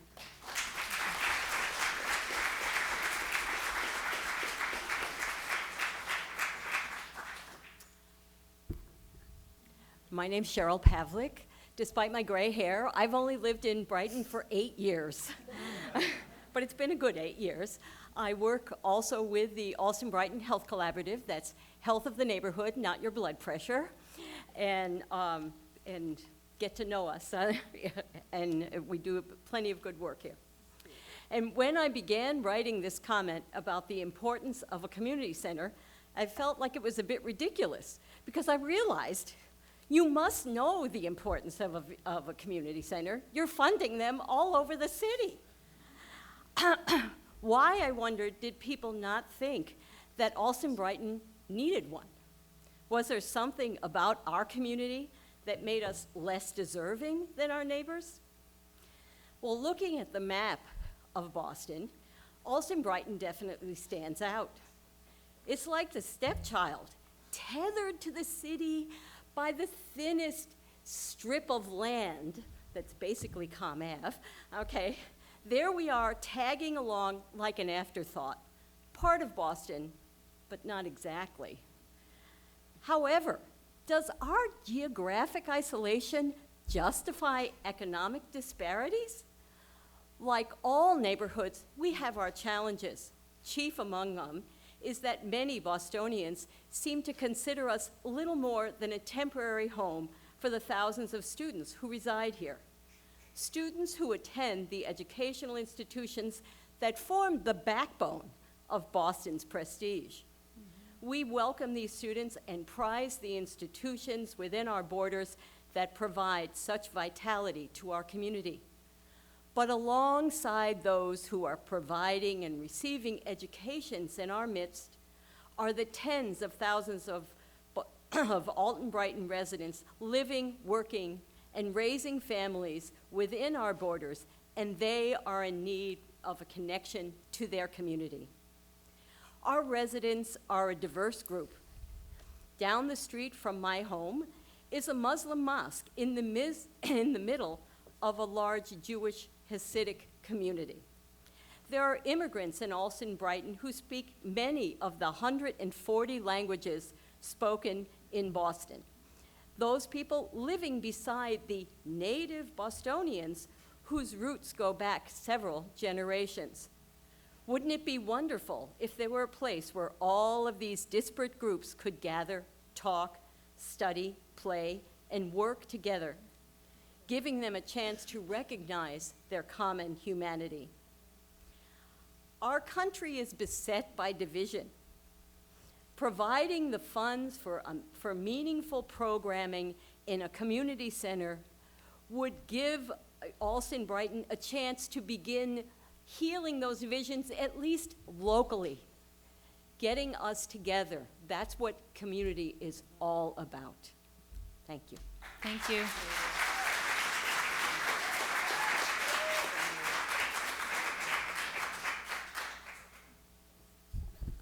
Good evening, everyone. My name is Ricky Meinke. I serve on the board of the Allston Village Main Streets, and I organize a few events in the neighborhood, the Renters Garden Contest, and most frequently, the Rat City Arts Festival. I want to thank those who are here today who've made this community center the vibrant space it has been. So Rosie, thank you so much for you and your team's work, and just all of the community leaders who have been engaging in our neighborhood, making this a place for so many of our diverse communities and populations. Given the lack of a funded community center, it is still great to see so much community still be done here in Allston-Brighton. But overall, it baffles me that such a diverse community of young people, families, and artists overall just continue to be forgotten by our city. You could see this simply based on funding, right? We've consistently been last in all capital funding projects. And just in my short 10 years here in Allston-Brighton, I've seen everywhere from Allston lose its post office. During COVID, we saw little to no testing sites or vaccination sites in our neighborhood. And I would say just most recently, we just got over the turmoil of almost losing our hospital here in the neighborhood. And so the only area, honestly, I've seen us be prioritized as a neighborhood has just been most recently in Boston's Rodent Action Plan. And despite running the Rat City Arts Festival, I hate that we're associated with rats. But the association I hate the most is that we're a neighborhood without a functioning community center. So I ask, why is Allston-Brighton forgotten? Is it the conclusion that we're just a neighborhood of college students? That there are no young families in Allston-Brighton? Or is that this just a transient neighborhood as a stepping stone out to the burbs? With either, I say you're siding with ignorance and not necessarily the reality of what our community is. And if you lead with these conclusions, I would still say you're forgetting Allston-Brighton. From my point of view, as someone who's lived here for 10 years, who's hopefully going to raise a family in this neighborhood, I ask myself, why would I stay? Why would I stay in Allston-Brighton? Not only do we face rising rent, no accountability of how we're treated by landlords, the lack of affordable housing, and the impossibility to own a home in this neighborhood. And on top of that, there's no concrete plan for the future of the Jackson Man. We're not a transient neighborhood based on desire. We're a transient neighborhood built upon failed leadership and policy.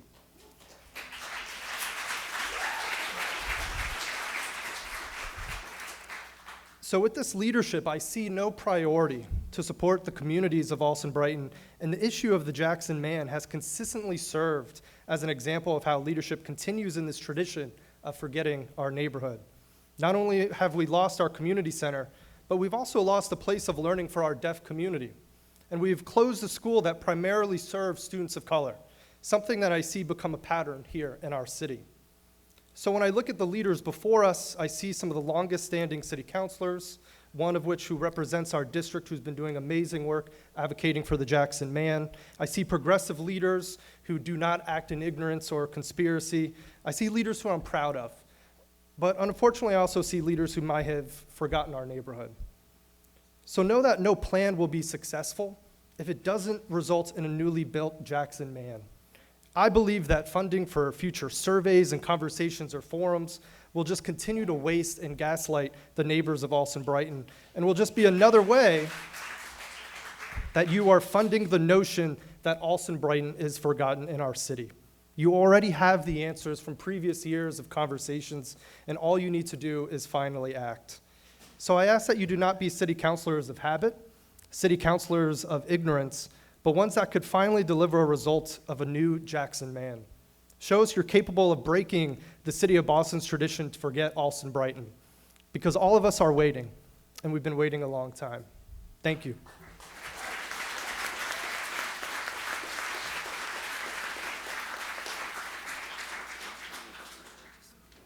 Good evening, Pam Mullaney, Allston-Brighton resident. Thank you, Madam Chair. Thank you, Councilor Braden and team, members of the City Council and central staff for holding this hearing here in Allston-Brighton.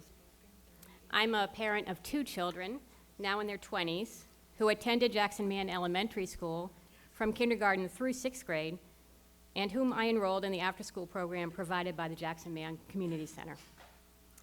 The staff of BCYF cared for children with great kindness and consistency, and formed warm relationships with local families. I chose the BCYF programs for my children because of the experience and commitment of the staff, many of whom lived in the neighborhood. There was very little turnover in the staff, a testament to JMCC leadership and to the fact that BCYF jobs are good, stable union jobs. It's not fair that JMCC no longer provides these after-school jobs, which stabilize our families and our community. I want to have us think about, what are we going to do now? As we await the promised state-of-the-art community center, we need BCYF staff to run programming at BHA communities and in local parks. We want basketball leagues and bicycling and Halloween celebrations for our kids. 2 suggestions for this body. 1, BCYF is one of the largest departments in terms of headcount, according to the dashboard that I looked at recently. BCYF in the budget process deserves its own hearing. Please use the upcoming challenging budget process to review the details, all the details, of the fiscal and legal relationship between BCYF and the 501c3 organizations, the school councils, which are enabled by Chapter 8, Section 1.3 of the Boston Municipal Code, in order to shed light on the administrative burden, the taxpayer cost, and potential inequities of this multi-layered system of oversight. Secondly, please hold BPS accountable for its non-existent facilities master plan and for the costs of the practice of paid administrative leave, including the deep fake Orwellian attack on the reputation and economic security of the leadership of the Gardner Pilot Academy in Allston. Thank you. Thank you. So at this time, we have had 36 speakers so far. Thank you all. Very moving testimony. We are going to go to the administration panel. At this point, we have Dion Irish, Chief of Operations, Marta Rivera, the Commissioner of BCYF, and Brian Ford, the Executive Director of BPS Facilities. So now is your time to... Chief of Operation. The person who gets things done at BPS Facilities, that's what I'll call you, Brian. Thank you, Dion. Good evening. Thank you, Madam Chair. Thank you, members of City Council, Councilor Braden. Thank you for your advocacy, and all members of the City Council. Also want to thank Representative Honan, Senator Brownsberger, for all the work that you do. Bill Mills, I see you back there. Thank you for the work that you do. I remember working with you many years ago when I was a housing inspector to crack down on the student parties. So just wanted to share that I'm Chief of Operations now for the City of Boston after almost 30 years, but I still see myself as a housing inspector. That's what drew me to public service, and the ability to deliver for community is important to me. It's important to my colleagues. It's important to the mayor. It's important that we do everything that's possible to make Boston a home for all of our communities. Community centers is a huge part of that, and to my left, Commissioner Rivera, I'm sure when she speaks, will in her brief overview, and then we'll take questions, you'll hear her passion that we hear every day for community centers, and her advocacy is what has led to, if you look across the city, all of the work that has been going on, investments in community centers, and Allston-Brighton included. First, I want to talk a little bit about what the plan was and why we pivoted this summer. As you all know, there was a plan to move the Allston-Brighton Community Center into Brighton High School while we work towards rebuilding a new community center, which we have gone through the first phase of that process, which would be the feasibility study. So that has been completed, and I know many of you participated and gave your input. And I know at the end of that process, it was decided that we should have a new community center here at this current location. In the interim, we heard loudly from Councilor Braden and from community that it wasn't satisfactory to move into Brighton High School, which was growing in enrollment, and that the fact that this building is more available now for BCYF to provide even greater programming, we assessed the facility, and we determined that we should listen to community and keep this site open as operating community center until we get to the next phase. And I'm happy to say that I know it's been said that there is no plan. The way we do capital planning is always on a 5-year cycle. And that plan represents the city's intent for the next 5 fiscal years on what we are going to invest in. That plan is revisited on an annual basis, and we go through a process with the city council to get it approved. The Allston-Brighton Community Center is in that plan. There is monies allocated for the next phase, which would be designed in that plan. So that reflects the city's commitment in the 5-year plan. Now, obviously, on an annual basis, that is revisited, so we will be going through that process in the coming months before the next budget submission. But I wanted to make sure that those two things were heard, that there was a short-term plan and there is a long-term plan. So with that said, I'll stop here and turn it over to Commissioner Tavares, and Brian Ford is here from BPS, and we're all happy to stay and take questions. And I also want to just say thank you all for the turnout and for allowing us to listen, because it's always so beneficial just to feel the passion and the advocacy that come from community. Thank you, Chief Irish. Buenas noches, good evening. My name is Marta Rivera. I'm the Commissioner of the Boston Centers for Youth and Families, BCYF. And I forget who it was that said, why do we even have to talk about or say why a community center is important? So, and I ditto that, but it is an honor and a privilege to hear from you all. And as a product of BCYF, having grown up in Mission Hill and received services at the Tobin Community Center, had my first summer job there, sat on the first advisory board as a youth member of the Mission Hill Community Centers. Again, today is an honor to be serving as your commissioner for the Boston Centers for Youth and Families. I'd be remiss if I didn't mention that I'm joined this evening by my colleagues and BCYF staff, of course, the Jackson Man leadership, Rosie Hanlon, Center Director, John Vitale, the program supervisor. We also have staff from our central office, our Director of Operations, Eddie McGuire's in the back, and our Director of Communications, Sandy Holden. And many of you might know former staff, Barbara Petchy, who's also here. And so I just want to acknowledge folks. So I think I don't want to repeat what the chief said, but there is funding committed for the next phase of the Allston-Brighton, which being a Jackson Man Community Center, in the capital budget. We, in the interim, are remaining here at the Jackson Man on the Armington Street side. And while I'm thanking people, I want to thank Rosie, John, and the staff of the Jackson Man, including the council, of course, for their patience as we make that transition. We were able to get the operation of the Council Adult Education Program going. Although it did start, I think it was delayed by a week, but that is fully operational on the Armington side of the building. The building is open and operational, but there is a lot of work to do. We have access to the gym and the entire floor, but we're going to work on beautifying it, and I want to thank Councilor Breeden for her advocacy for the ARPA dollars, which are state and federal dollars, that are going to support some renovations and improvements we'll make at the, again, in that space. I think I'll pause there. I really, again, just wanted to continue hearing from you all, and I'll be around, of course, to answer questions from the council. Thank you.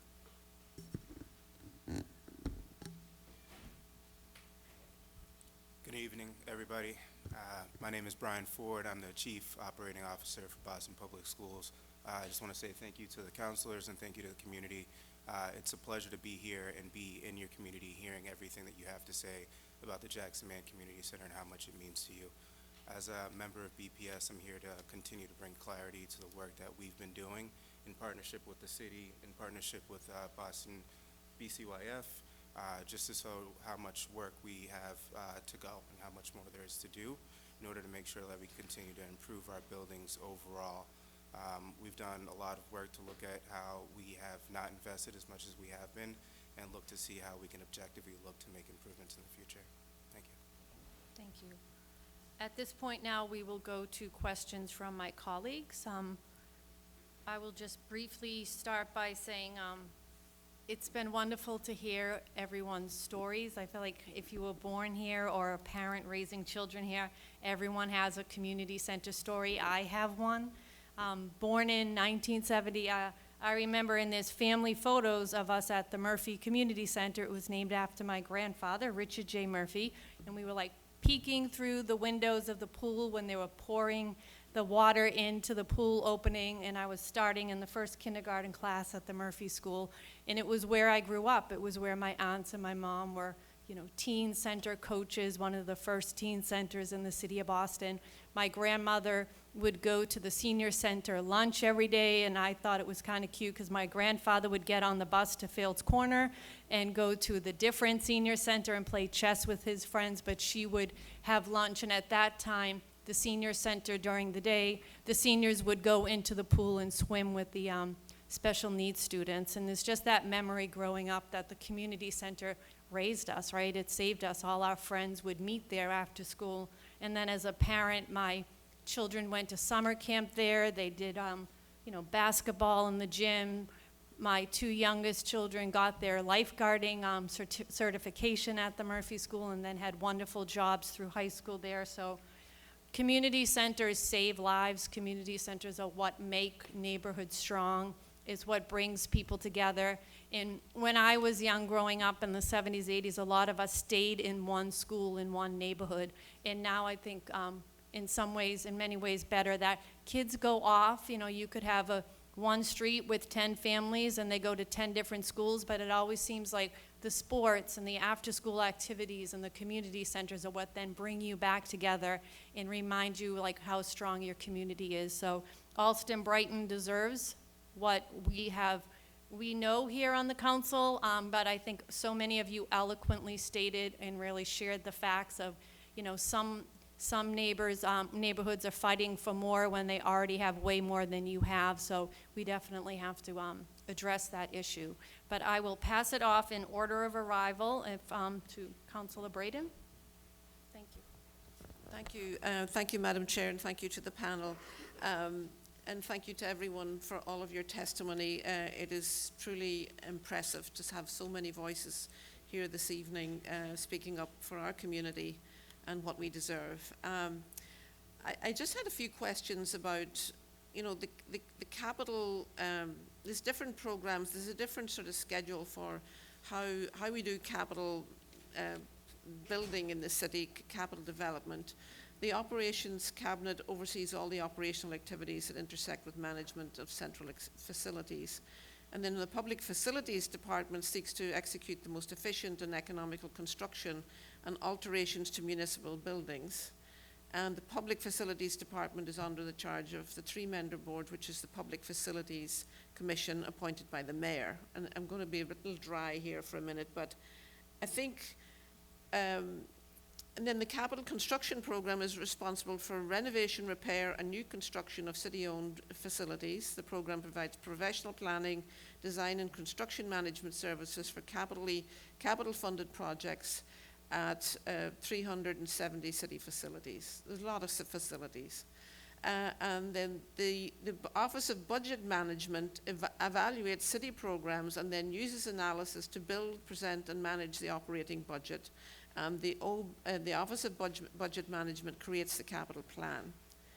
And then out of that, they have the capital budget programming, which manages the capital plan for the city and prepares a multi-year capital plan, oversees capital construction projects, equipment acquisitions and contracts, and manages all capital fund appropriations related to revenue involving bonds and grants. And, you know, I think I got very, very upset this year at the capital when we had our budget hearings and we had looked at the capital budget, and everyone was very excited, and, you know, a new budget. And then on April, we got the book and the packet, and I was so disappointed because here we are. We started off well. It's like a race. We started off well, and the horse was running well. We had a programming study, we had a siting study, and we were off to the races. And we were spending some money on a future plan for the Allston-Brighton Community Centre.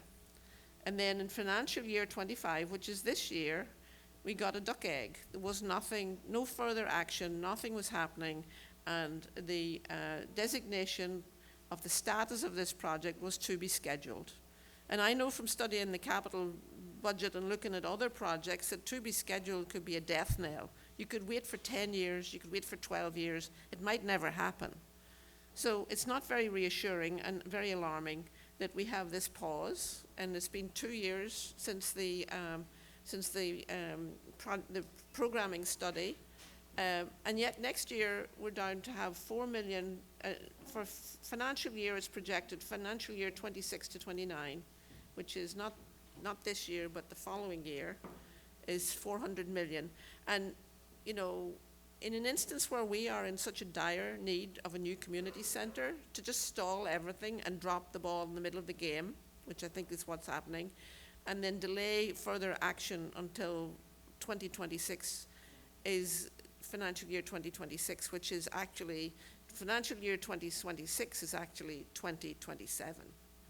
So it's 3 years away, and there's no action. So it's really frustrating. So can you actually tell us, like, why was this project taken off the list for prioritization when other places are getting brand new, spanking new community centers in places where they've already got several?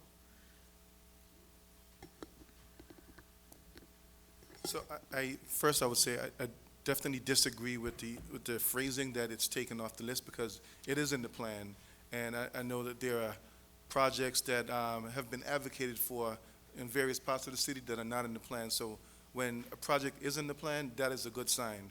In terms of how quickly it moves, I share you.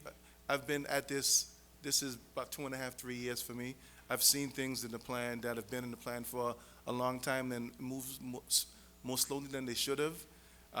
And then I've seen some of those long delayed investments turn into emergency investments that now will get to the top of the line.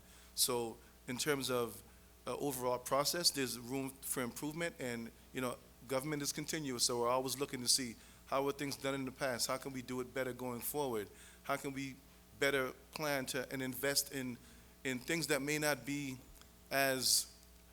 get the attention of a brand new building, a ribbon cutting, but state of good repairs is a tremendously important and also significant investment that we are now making in buildings. So that is because there are so many competing needs, and sometimes unplanned things come up, is the reason why we have to plan for 5 years and we have to revisit every single year. So I can't predict what's going to happen until we go through the process that we're going to embark on shortly, and then come back before the council with what's still in the plan and what's going to move forward. I'm very cognizant of the fact that my colleagues are here and they want to ask questions, but you know, this notion of things, the reason why I'm so cynical about this is that this facility, the Jackson Man complex, has had funding has been budgeted to have repairs done going back 20 years to 2004. There was weatherization and roof repairs. There's new HVAC system going back many years, going back decades, and none of it was ever done. So I'm looking at this number here. It says we're going to spend $4 million between 2026 and 2029. Well, $4 million is not going to build a new community center. And I'm very skeptical and rather cynical about the city's commitment to actually delivering on this project. And that's why we're all here tonight, to sort of say we're not going to stand for this, and we really want action.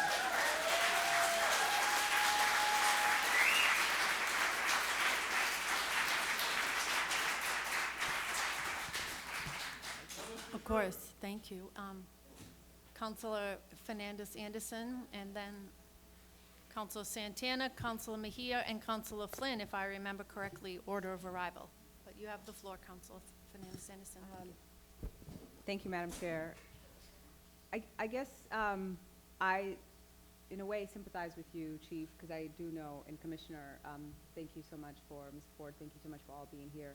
I do sympathize with you because I have chaired Ways and Means and have seen how things move along, and have also been on the other end where I'm following up with projects that I know that are in my district, and I know that it takes time, right? So I guess I just want to understand a timeline so that we can have sort of a realistic projection or sort of, you know, prediction of what's going to take place next. If we, we can't control what's taken place prior to this administration in terms of repairs and things that were in the budget in 2004. But in terms of, 2022, budgeted for, for the study, and then 2020, and then now having funds in there for design. We know that 2025, fiscal FY 2025, we have funds for design. Is there a plan for you to make recommendations, or I don't know which department, please educate me, because I just don't think there are enough people here today to be able to fully assess like what's the next step. Beyond you, Chief, I think that folks from the administration, folks from OBM, budget management should be included in this conversation to actually understand whether or not it's going to be included in the capital FY 2026. So I'm not sure if it makes sense for us to look at you and point at you and say this is all you, and it's not. But where are the hiccups, and where do we go next, and how long do you think the design and the community engagement will take until we get to actually putting it in the budget for construction? So I think it's fine to target me. It's okay because even if the CFO were here, it's still not a one-person decision-making process. It's a multitude of people and factors that go into reevaluating everything that's in the plan. And as I said before, this project is in the plan, so I think it's important for people to understand that. But we do have to create a 5-year plan. It's not a 1-year plan. And then we have to make decisions every year on which ones can we move forward in this next budget cycle, which, depending on cash flow, depending on all the things that have to be factored in. Did the conversation start in 2022? When did the conversation start about the feasibility study? Martha may have the exact dates, but... Martha?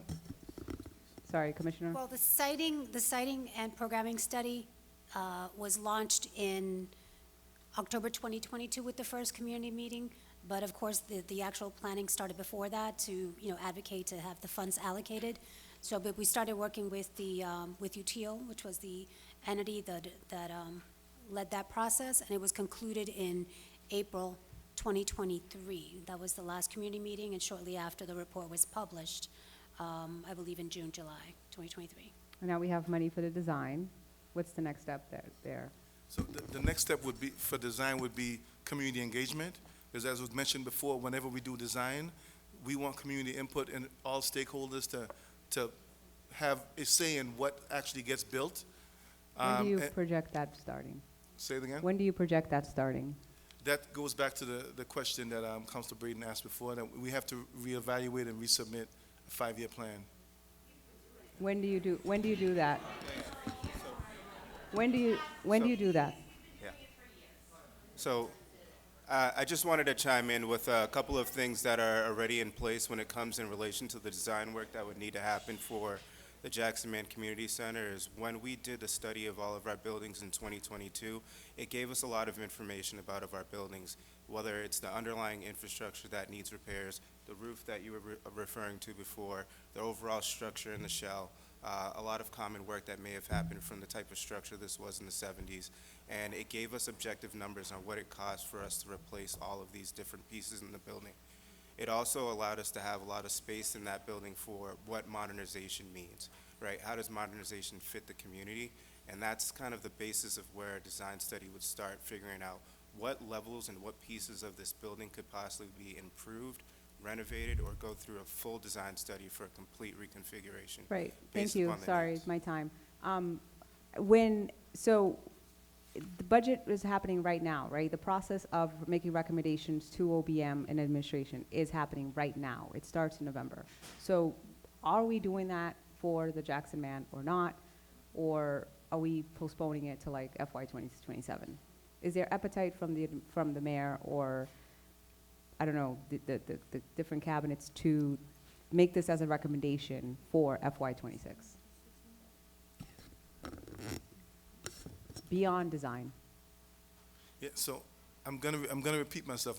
I'm not trying to be stubborn. I'm just trying to be honest. Well, I have to repeat myself. and be honest, that Please let him that speak. I this- get, it's a 5-year plan. it's a 5-year plan. But when do you recommend that? When do you say you have to go back and piece it together? So It's a 5-year plan that's revisited on an annual basis and submitted to City Council during the budget process. will you be doing that this November? Will you be doing that this November? Yes, we will be doing that. Okay, we look forward to that. I think that's where we catch it, Councilor Braden. If whatever the recommendations are, that the 5-year plan includes going all the way to execute the construction phase of it. And then all of us supporting Councilor Braden in supporting you, Chief, and the other departments to making sure that it's followed through year by year. It shouldn't take this long. At this point, we're saying, look, yes, all of what you're saying is accurate and makes sense. However, some of it is choice, and it's been a choice to postpone, at least for a couple of years. So we're saying now this is a priority. This cannot wait. Thank you. Thank you. I do just want to read through the list of panelists who were invited for my colleagues to know also and for the public to know. But Marta Rivera, Commissioner, you're here. Thank you. Eddie McGuire, Director of Operations, is here. Thank you. We did invite Ashley Groffenberger, who is the CFO for the City of Boston. Dion Irish, you are here, Chief of Operations. We invited Jose Masso, Chief of Human Services. Brianna Malore, Chief of Community Engagement, and also from Finance, we invited Jim Williamson, the Director of OBM, and Brian Ford is here. So we did think it was important to have the financial administration here also, but the administration decided not to send those who aren't here, but they decided these 3 were here, so I just want to be clear on who was invited. But for that, you can go ahead, Henry, thank you. Thank you, Madam Chair. Excuse me. Can you all hear me? Okay, good. Yep, there it is. All right, thank you, Madam Chair, and just want to thank everyone who provided public testimony. It was very, very helpful I already knew what the deal was, but great to hear from you all. I often say I'm a city kid. I'm a product of our public schools. I'm a product of our after-school programs, our summer programs. I grew up in Alice Taylor BHA apartments in Mission Hill, and I was very fortunate to have 2 community centers walking distance from me, right? And I relied on that, to get my homework done. I relied during the summers to get my breakfast and lunch at the community centers. My parents, as immigrants from the Dominican Republic, benefited from the different services, and from learning English to learning different civic and learning how to navigate different city institutions. So, I stand here and we all say we want to advocate. And on behalf of Councilor Braden, which is true, she's a great city councilor, but this is about advocating for our future generations and for our youth. And I pointed out the youth that were here earlier, and it was great to see for them to be civically engaged and to be part of a hearing, but they shouldn't have to advocate for a community center to be in their neighborhood. So, I don't want to, I heard the timeline and I don't want to ask questions about that. But what I do want to, and it can be from any of the 3 panelists here, we're talking about a 5-year plan. What can our youth and our families expect now for services for our youth? So as I mentioned earlier, the community center facility is now in the back of this complex, so it's on the Armington Street side, and it is currently open. And we have several programs that are operating out of the site, community groups that are using the facility, and some of our own programs are having transitioned back, having spent the summer packing up when we thought we were going to Brighton High School. But again, we have Rosie and John who were here. The council programs are operating, so the adult education program is operating in the back. And for the winter programming, our youth worker and athletic director will be back, so we can expect the programs that are operated by the Jackson Man Community Center to be back and operational by the winter. Thank you, Commissioner. Commissioner, and I do. My next question is, I understand that it's there right now. Is that meeting the needs of the neighborhood right now, in terms of the amount of families we have here and the amount of youth that we have here? I also know, I was just at the, BHA apartments with Councilor Braden not too long ago, talking to youth there and, about the services they need. Is what we currently have right now, and potentially for the next 5 years as we're getting this, ready? Is it meeting the needs of the neighborhood right now? That's a good question. Pardon? Okay. So you're asking me, so what I'm going to say is that the programs that, the square footage that's in the back, we will have just as much and probably more in terms of space to be able to adequately program that. So we have the gym, dance studio, and again, we're going to be doing some build-outs to create the teen space, but everything that we have on this side will move to that side. And my next question is, how are we, so I asked my previous question. Obviously, I know what the community, knows that, they know that the needs are not being met, but I wanted to hear from, from the administration standpoint, where you are at. Yeah, I really care about our youth here in the city of Boston, and, I've worked for the administration. I know how things work, right? I understand, how incredible our staff is on the ground all the way up. But it is very frustrating for me to like having to talk to youth, having to talk to families who are saying the needs are not being met right now. I have a youth right now, right? And I talked about my own experience of how lucky I was able to have these services in my life. I don't know what to say to them, right? And I'm not the district, I'm an at-large counselor. I don't know what Councilor Braden is saying to them, right? So, my question, what should we say to our families when they say, well, our needs are not being met right now. We're being told we have to wait.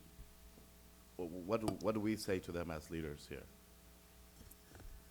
So if their programmatic needs are not being met, I'm not sure why that would be for the youth that are there. I know that I worked with Councilor Breeden for at least 2 years to try to engage and work with the Commonwealth and the Faneuil Housing Development to try to get, support the after-school program there in the center there. So I'm happy to re-engage and see what it is that they need there.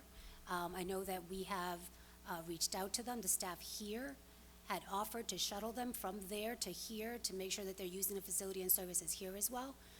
So again, I'm happy to re-engage in that conversation.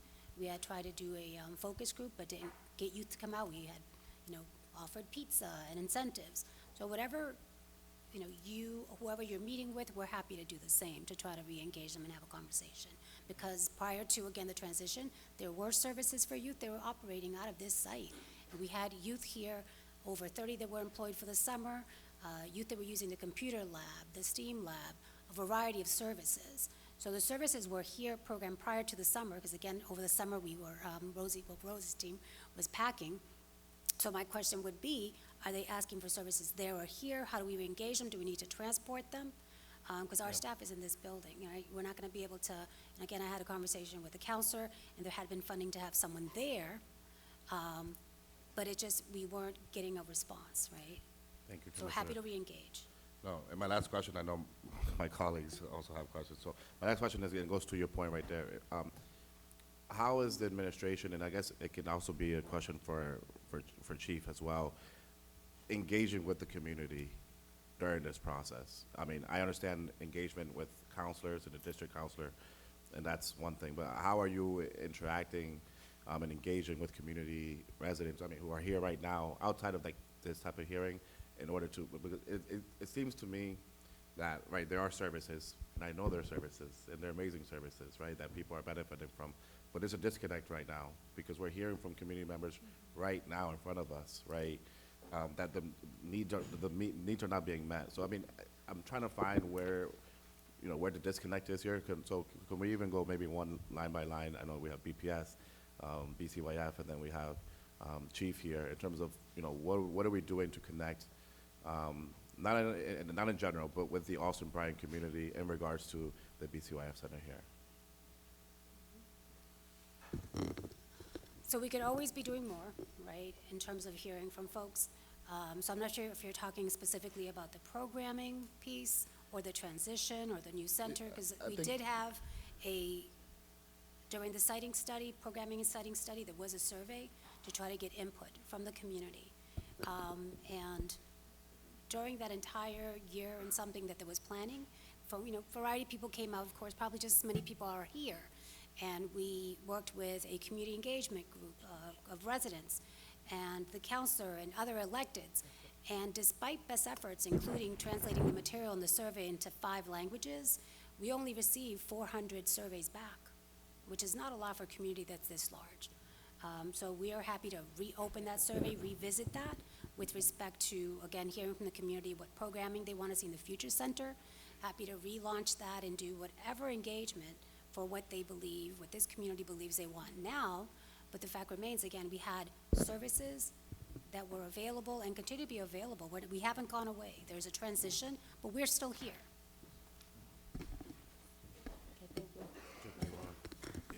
Yeah, I would just add to that I know BPS has engagement arms as well to engage young people, as well as our civic engagement cabinet, our liaison. I think Frank Mendoza was here earlier, he's gone.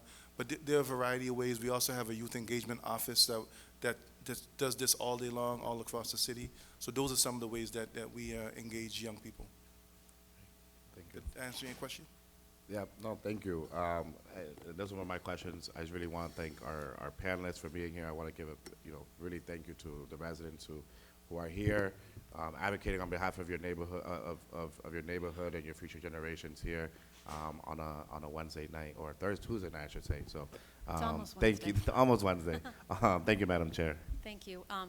Before I move on to Council Mejia, there is a car being blocked in the side of the building, a white Nissan, license plate 467310. If that's your car, you're blocking someone in who's trying to leave.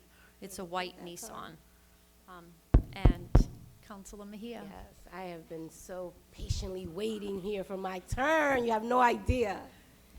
So, first of all, I just want to thank all of the folks who spoke before. A particular shout out to Dan, Karen, Kelly.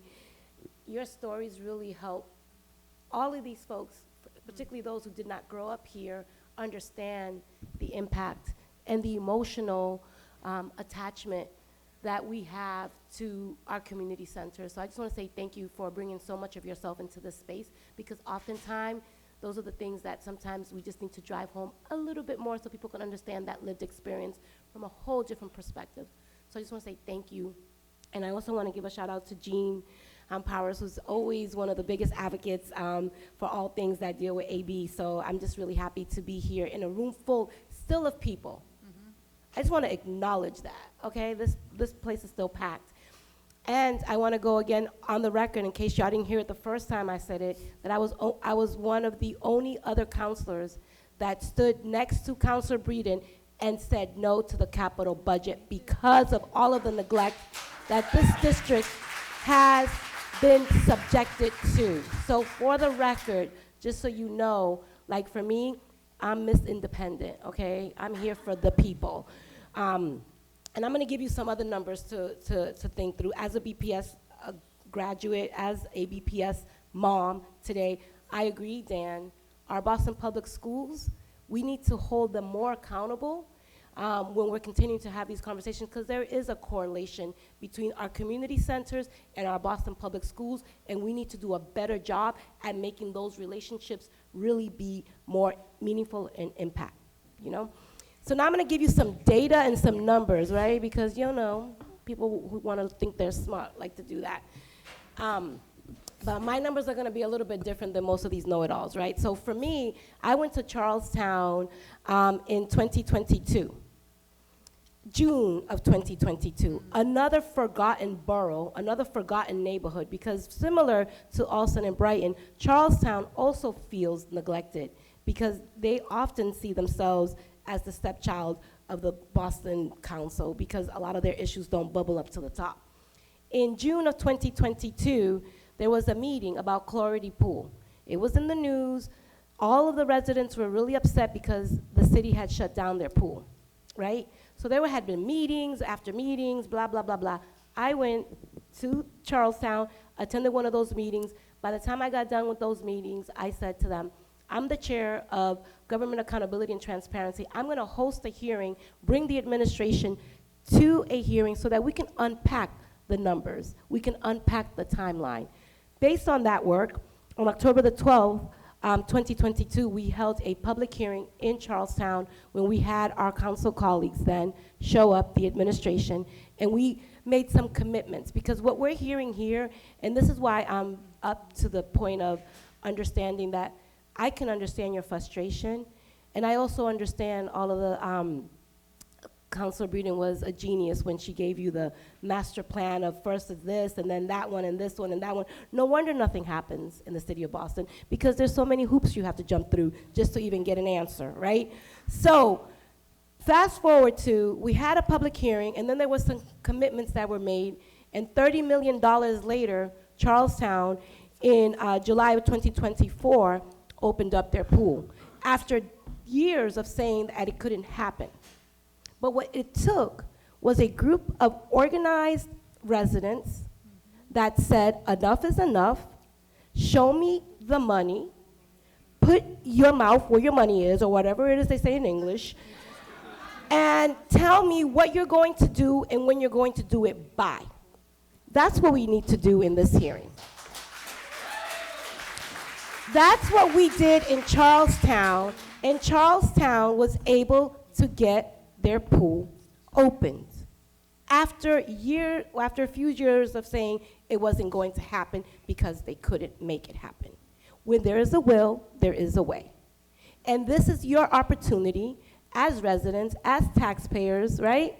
As voters. And even if you don't vote, you still have a voice. This for those folks who don't vote, just so you know you still matter, right? You have to seize this moment and hold the entire council accountable, because whether you vote for us or not, there's 13 city councilors, and we're all accountable to the city as a whole. And while you have 4 at large in one district, trust that the decisions that we make also impact you. So we're all accountable to you, whether we want to believe it or not, because your taxes pays for all of our salaries, whether y'all want to believe it or not. So that said, I'm going to the administration now. Very similar to Councilor Anderson's questions, what is it going to take, and what do we need to do differently to meet the moment for District 9? And I do not want to hear, we're going to hear the same thing over again. No, I'm just joking. But I do really want us to push ourselves a little bit and be vulnerable and honest about what is, I don't know who it was, but somebody during the, we got to dislodge this situation. We have to remove something. What do we need to remove to make this happen? What is stopping us from meeting the moment? So I can say I agree that there are too many projects that take too long. I've seen them myself. The Cloudy Pool was in the plan for many years, right? The Grove Hall community. It was, but it wasn't until community organized the way that they did and made it happen, because they were not on the pipeline for that. They had to push aggressively to do it. Can I finish? You absolutely can, but I just want to make sure that I'm clarifying so that people who are tuning in understand the dynamics that are happening. The Grove Hall Community Center, they're having a design discussion tomorrow. That's over a decade, right? It shouldn't take that long. I agree with everyone here. But I cannot tell you a specific time at this evening, but we're here to not only answer whatever questions we can, but to listen, and then hopefully we'll be back in a future date with something that's more definitive, but I'd be being dishonest if I were to try to give you an answer tonight, because it's a process that we have to go through and to look at everything that's in the plan and make decisions on how we can move forward. Let me find out you're taking my time. Allston-Brighton should be the main point, really. Not Dorchester, who got, what, 3? 5? I'm going to let Council Mejia's time continue, but if you would like, you can definitely have public testimony. I'm going to give him your 30 seconds left? Okay. I'm going to give him my, okay. Okay, wait though, just to be clear, because I do want to make sure we stay on as the chair, and I do appreciate everyone's input. Relax. So, You can take my time. You can take it. Councilor Mejia, we can't give away time, you know that, even though we like to share. But as soon as, if you're done, are you done? Well, no, I'll give a moment, but I just want to make sure you're done, 'cause did you have anything else you wanted to say No, before I would like to know in terms of equity. I think somebody mentioned equity. I think what happens is that there's an illusion of equity, and then there's a real desire to achieve it. And then I guess if all of the data that we heard about, the stats in Allston and Brighton, 20% of people are living below poverty line. There's a high percentage of students here. Like, I'm just curious about, like, how does Allston and Brighton look within your equity lens? And, to the point of, like, Dorchester having 5, I understand there's more residents in Dorchester. It's a little bit bigger as opposed to Allston and Brighton. I can understand those numbers, but when you look at the North End, right, those things don't equal in terms of service. So I'm just curious kind of like how those decisions have gotten made and where we are right now. And I appreciate the extra time. Thank you. No. Did you want to respond to that before? Did you want to, I'm not sure your name. Emily. Hi, how are you? Most of you guys see me on the Community Discussion Board. Emily McCauley-Meehan. I want to remind you guys, this is the first place that most people visit in Boston. Their kids go to school here. There's 4 schools that we share this neighborhood with. I only put together 3 numbers. 3 of the numbers bring in $22 billion of commerce to Boston every year. Those are our neighbors. We live next door to them. We are the people that take care of them. We also bring in the head of the charms, okay? It's only $22 million that it brings in. And our Boston Calling brings in $5.4 million. We don't see much of that here. And that's okay. I'm the girl they bring in to big business and figures out efficiency. That's my job. I've seen a lot of you guys this past couple of weeks. I've been working the polls at the City Hall. It's been a lot of fun. But boy, we need some efficiency. Big time. And the fact is, if this community center was a business and somebody was making money off of it, it would have been done yesterday. And there is no way that you know what, listen, I'm a late stage breast cancer patient. If you do not have a community center done before I am dead, I am coming back for you.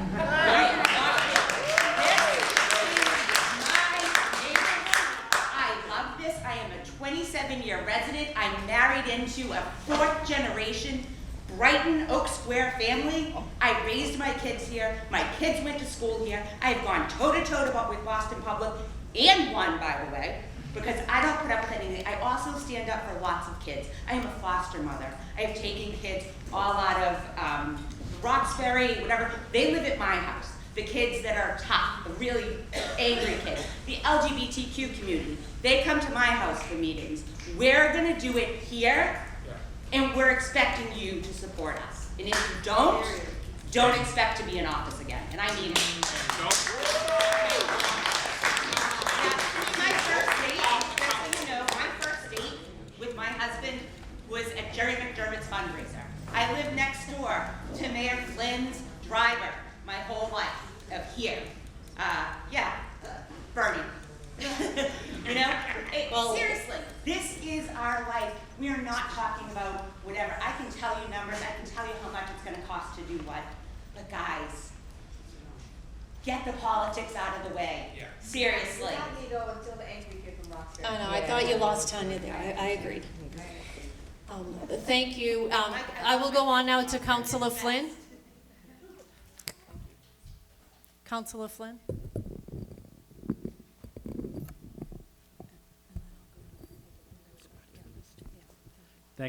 Thank you, Madam Chair, and again, thank you to the panelists, to my colleagues, especially to the residents for their testimony.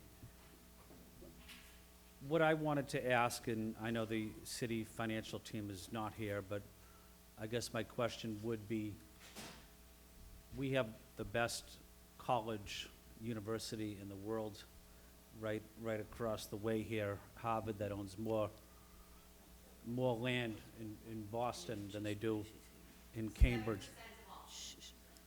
Please let the Um, panelists speak. Okay. That owns more property here in Boston than they do in Cambridge. But if it was a priority of building an exceptional BCYF center, a community center, if it was a priority, it would happen. There's money that's available. Whether or not the will is there, I don't know. I'm not all that familiar with what this situation is taking place. But if there's a will to get it done, and I think the residents here have the will to get it done, then it will get done. I think what you're doing here tonight, advocating in a respectful manner, is the way to go about doing it. It's about organizing. It's about mobilizing. It's not just one meeting or a handful of meetings. It's constant organizing and making sure your voices are heard at City Hall or at the State House. But I guess my question is, what is the role of Harvard University, of these great colleges and universities that sit in Allston? Are they aware of this major challenge that this neighborhood is facing? And if they are, why are they sitting on the sidelines and not supporting the residents of Allston and Brighton? I think it's the city of Boston has to support the community center. Yes. Harvard does a lot, the schools do a lot. They're not gonna do your work. It's city of Boston community center.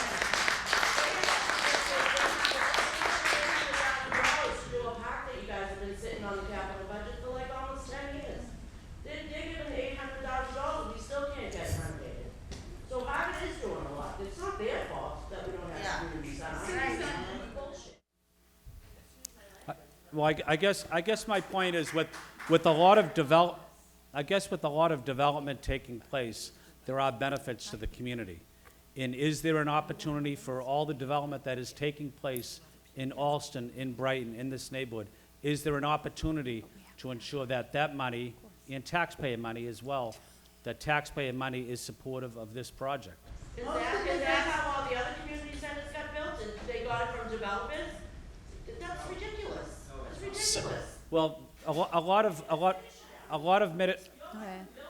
Let Councilor Flynn finish this so I can get back to the list. I know we have several more. A lot of mitigation that does take place during development does benefit residents, does benefit neighborhoods.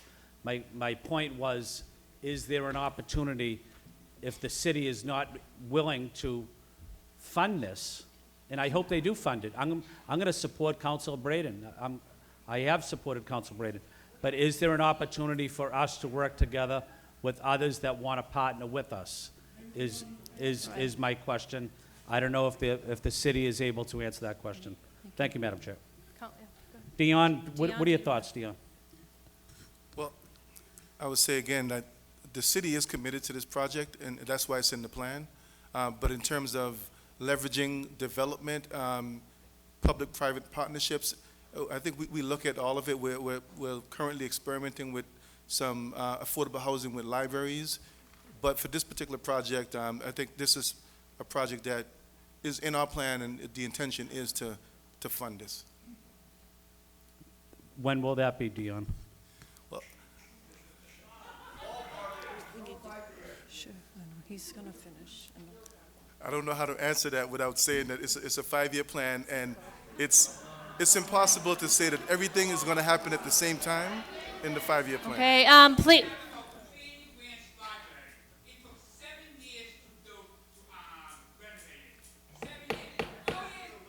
Okay, sorry, please. I know that people are very passionate about this, but we are only halfway through the public testimony, and as soon as Councilor Flynn is done, I'm going to call the next 5 names up because I know that more people are here to speak. Thank you, Madam Chair. Are you sure? Okay, thank you. So the next 5 panelists to please come up to the microphone. Justin Brown, Charlie Wong, Jonathan Allen, Gloria Rivera, John Pereira, and Dexter Van Zyl. Sorry, I can't. If you are here, please come up. If some of you have left, I'll call a couple more names. Arthur Downey Jr., Kevin Carrigy, Charles White. And if you're there at the microphone, you can start. Just please remember to state your name and your affiliation, and you have 2 minutes. Thank you. Hello, my name is Dexter Van Zylen. I live here in Brighton. We got 4 weed shops in this town. We're looking at like maybe 5 or 6 of them, but we haven't had a community center worthy of the name for the past couple of years. And consequently, badly needed programs such as English as a second language, GED programs, youth sports, and other adult education programs have been drastically curtailed here. People need these services so they can remain in or become part of the middle class, so that they can work for companies that have set up shop at Guest Street, in the downtown hospitals, or at local colleges and universities. My 2 children participated in programs housed here in this building. Both got into Boston Latin, one's in the Air Force and the other one's studying to be an actuary. Their stories and the others that you've heard here tonight demonstrate that this building has served as an engine for the maintenance and growth of a middle class in the city of Boston. But what about the kids who have come after them? What about the kids whose parents don't speak English? They've been effectively abandoned by the policies here. And as one previous speaker told us, the schools in this city don't do a particularly good job sometimes. And one of the ways to help them succeed is a functioning community center. The adults have suffered too. This building housed meetings for people in recovery so that they didn't have to frequent the bars and the weed shops in Allston-Brighton that populate this city. It's time to act. We can't wait another 5 years. This project needs to be fast-tracked somehow, and politically, the people in this district won't allow it otherwise. The folks here in this room simply won't tolerate it. Councilor Breeden's video demonstrated the disgraceful manner in which successive mayors and successive city councils have failed the people in this district. Weed shop owners got better treatment than the average citizens who relied on the services offered in this building. My message is this: get it done.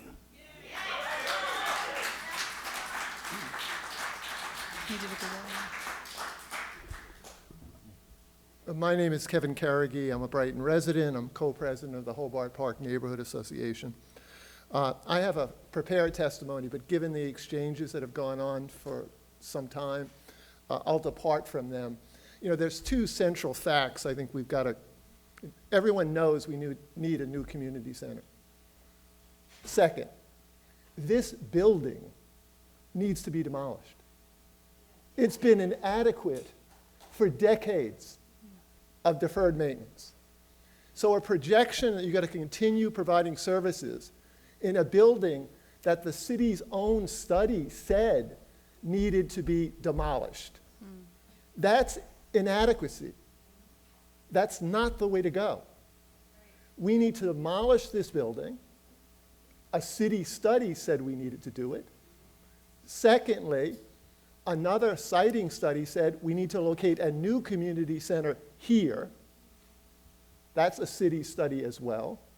And we need to move with dispatch. So I'll conclude by saying, I'm trying to be brief, we need to move with dispatch to demolish the current center. We need to move with dispatch to build a new BCYF center in Allston-Brighton that reflects the aspiration ideals of this city and this community. And I also think, as someone who supported Mayor Wu, the ideals of the Wu administration. And I'm puzzled by the inaction over the last several years. There's no time for delay. I'll use a term that was used before. This can has been kicked down the road again and again and again. We need to stop kicking it down the road. We need to serve Allston-Brighton families and children far better. And there's that great civil rights saying, the time is now. Thank you. Thank you. I just want to make the announcement again that the white Nissan is still blocking the car on the side of the building. If you are here, please move it. I'm going to call the next names: Charles White, Bob Pesic, Barbara Parmenter, Karen Chen, Lexi Gross. Yeah, you can start. Yeah. Good night, everybody. My name is Gloria Rivera. I'm talking about my experience here. When I come into this country in 1994, I come in the Allston-Brighton, it's my neighborhood. And then when I come in here, in 1996, somebody talking to me about this community center. I come in with my one daughter, and then I have two more. But I want to learn English, and I want to know my community. And somebody talking to me about this program. They say me this program is free. I don't have enough money for pay the rent. And they say, they not asking me about nothing. I come in with visa, and I stay here without document. And then that's the place I can come in. Somebody come bring me here, this place, show me the community. I know the community when I come into this place. I see different culture here, and when I come in here, I see everybody coming after job.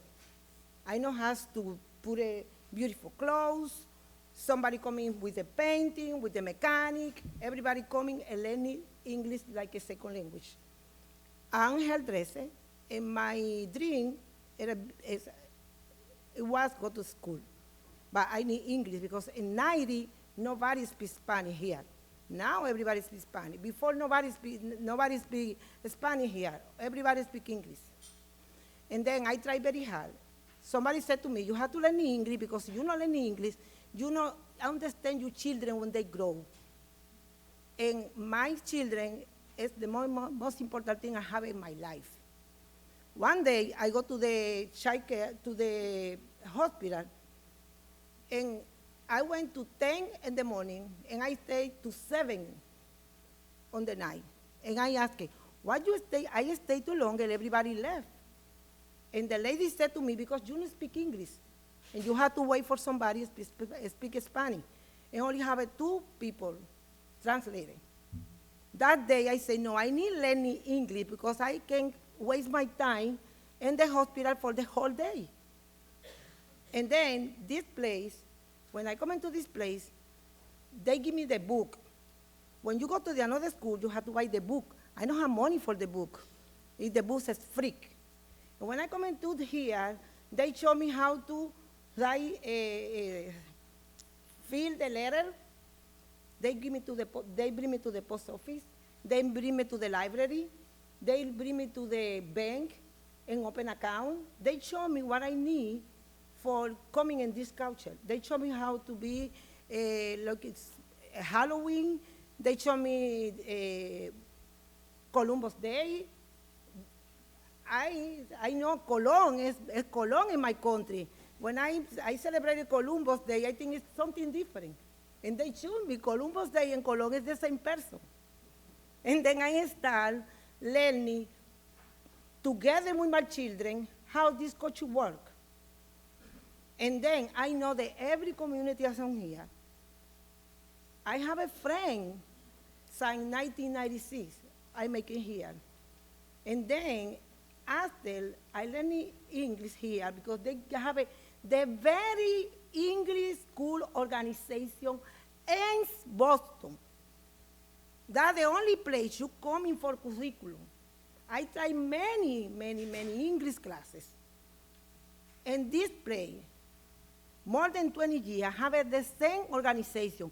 The students coming here, they stay. Because when they come in, they follow me how you learning every day, and the teacher coming on time, and the teacher try to help you. I tried many ones before. And then when you come in here, you compromise, because they talk to us. They say, if you're not coming and you finish, they not give you money for the program. Because the teacher here have a very preoccupation for the student coming here learning. And that's the only place for Latino people.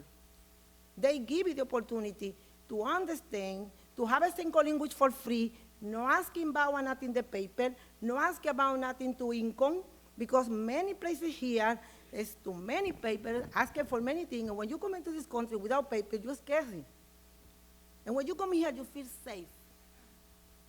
And then after, I have my baby my baby coming for the after school, my baby coming for the child care, my friend around here bring the kid to the child care here, and that's I learn English. And after I go to school, and I have my business across the street for 18 years, 10 for the community center, and then every coworker, every people working with me coming to here to learn English, because the first thing I do is signing for them coming here. And they see me now, they know about that. Because everybody know this is the better program. I need a community center because now they have too many man on what you say when you don't feel very good after COVID? Please finish up. You've had more than 2 minutes. Thank Yeah, you very much. I give advice for the everybody. No, thank you. Please try to the community center stay for the community because Allston-Brighton need the community center for the people living here because nobody have a place for be together. Thank you.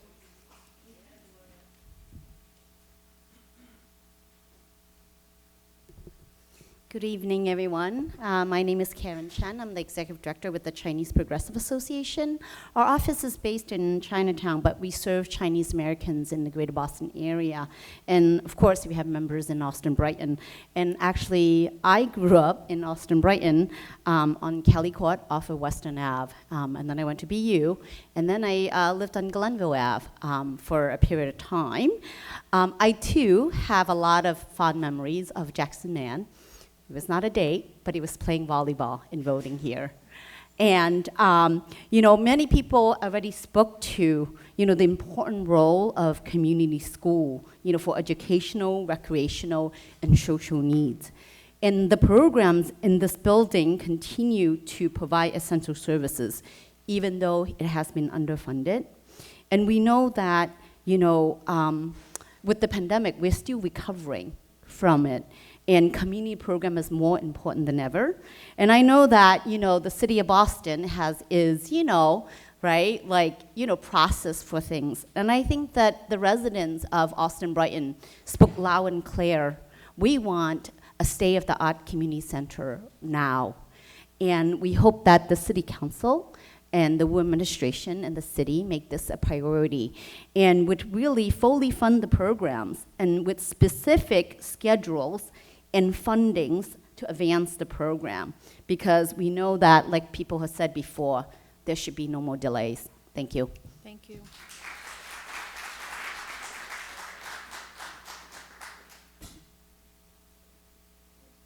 Hello, I'm Barbara Parmenter, and I'm a resident of Brighton.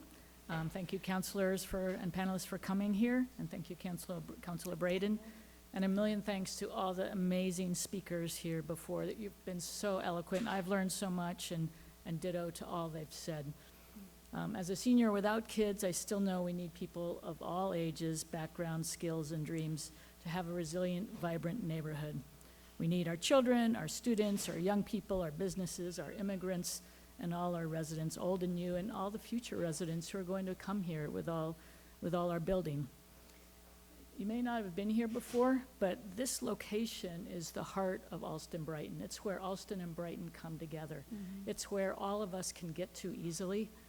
So it's so important for us. There's 3 regular buses outside the door here. There's an express bus. I ride them regularly. To have this center functioning on a very limited basis is just a tragedy. So I won't repeat, but we need adequate funding for current programming, planning money and a capital campaign for a new community center on this site. And we need to know what's happening with this building complex.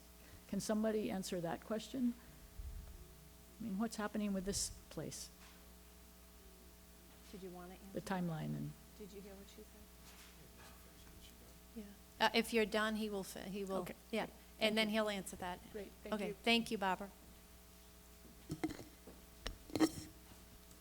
So as far as this particular building, a feasibility study was done and the results of that study was a recommendation that this be the site of a new community center. The next stage would be for us to go into design and begin community engagement on the community center. Thank you. Dion. I'm going to call up the next group.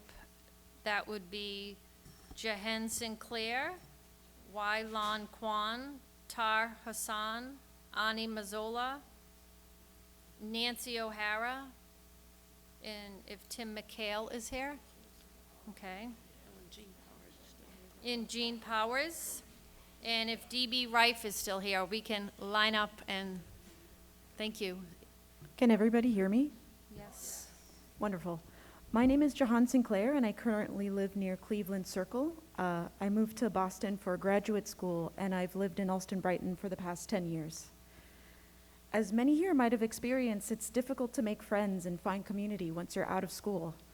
After graduating, I was fortunate to find community at EMW Bookstore, a nonprofit arts and technology community space in Cambridge, where people could make and share art, learn new skills, and get involved in community organizing efforts.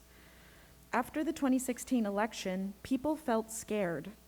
They didn't know what to do, and they showed up at EMW because they didn't know where else to go. The first open mic night after the election was overflowing with new faces looking to take action. It was this moment that solidified for me the importance of community gathering spaces. I got involved co-leading EMW's community library program with Sam, a friend I met in the space who is still a dear friend today and my current roommate. EMW was a place where I felt like I belonged. It was a place where I learned how to give back to the community, express myself creatively, and it made Boston feel like home. Unfortunately, like makeshift Boston in the South End and the Democracy Center in Cambridge, EMW Bookstore no longer exists. I know the feeling of isolation and loneliness that comes with not having a community space. And I stand before you today advocating for my community because of the impact one community center had on my life when I was new to the city. I want people in Allston-Brighton to have a place to go when they don't know what to do. And I want a brand new community center that brings people together from across the neighborhood where people can learn together, create together, and get involved. Thank you. Thank you.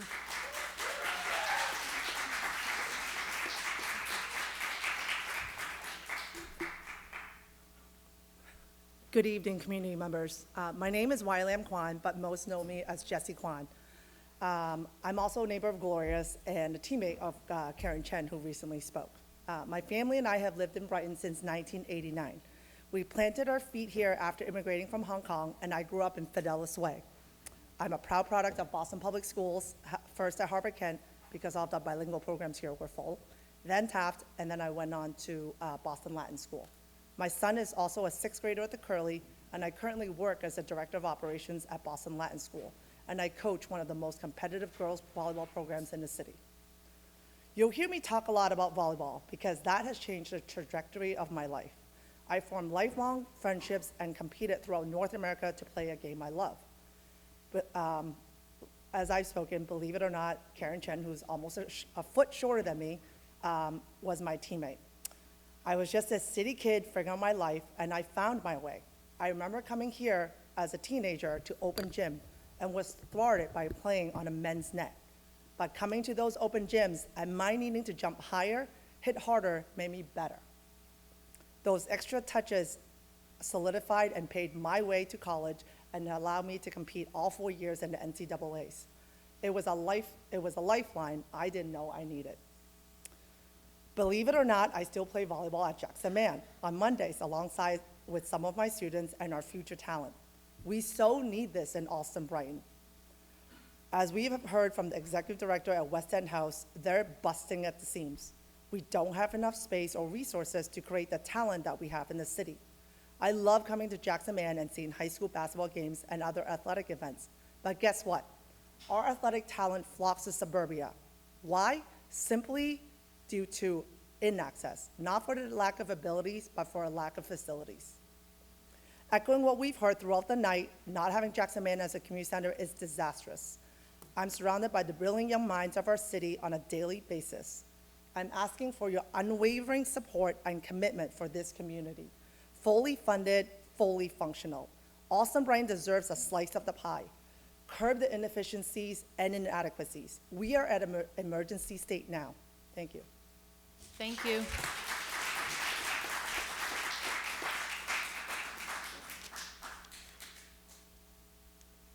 Hello, I'm not a great speaker, so apologies in advance. Hello, thank you for this hearing, the opportunity to speak. Thank you to the hardworking city councilors and to central staff for putting this together, for coming out tonight, and for all of the important work that you do. Thank you to our struggling, yet hopeful, weary, post-pandemic, strong, resilient, amazing community who've showed up today, and thank you for speaking up. My name is Annie Mazzola. I am proud to say that I'm a lifelong resident of Allston-Brighton. I currently work in and for this community. The Jackson Man School was my elementary school. The first year it opened was the first year I came here. And my 4 kids benefited from BCYF. So we are sitting right now here in the city of Boston. I say this out loud because sometimes way out here, it feels differently. We feel far away. The city of Boston prides itself on being inclusive to families, elders, immigrants, all neighbors. With the nearest full-service BCYF center in South Boston, which, by the way, takes forever to get to on the T, we are feeling left out, not included, far away. Allston-Brighton needs a BCYF center. Numbers and facts point to this reality. We need a clear commitment. We need a clear timeline. We deserve better than what we have. I urge you to please solidify your commitment and timeline for a new BCYF facility and remind us all here and beyond that we are heard, that we are seen, that we are valued, and that we are cared for, that we are a cared for community in the city of Boston. Thank you. Thank you.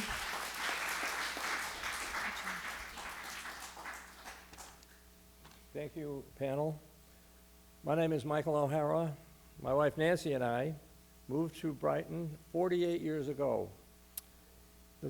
My comments are primarily to give you an idea of the breadth and scope of the programs that we've personally, as a family, participated in.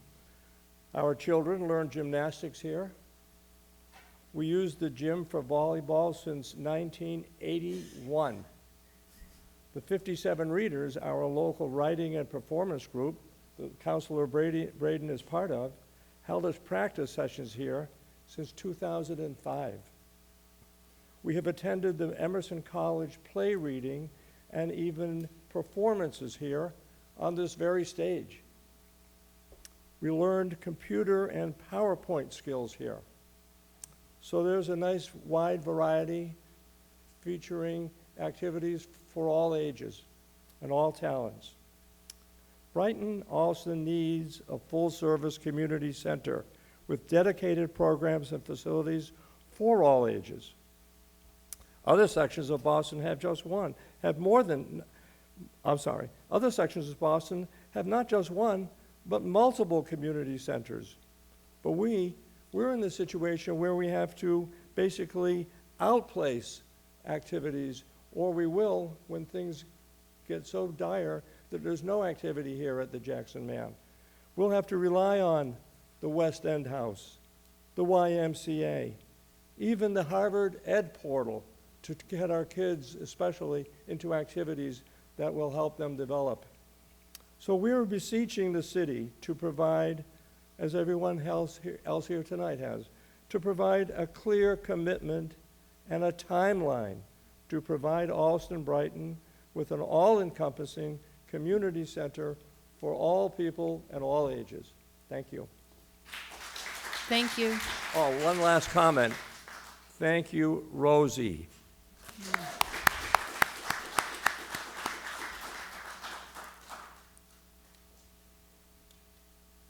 Good evening, everybody. My name is Tim McHale. I moved here in 1974, and got married in '82 to Jane and took her on a date here, as she said. Councilors, thank you for your steadfast and Commissioner and Chief and Boston Public Schools representative.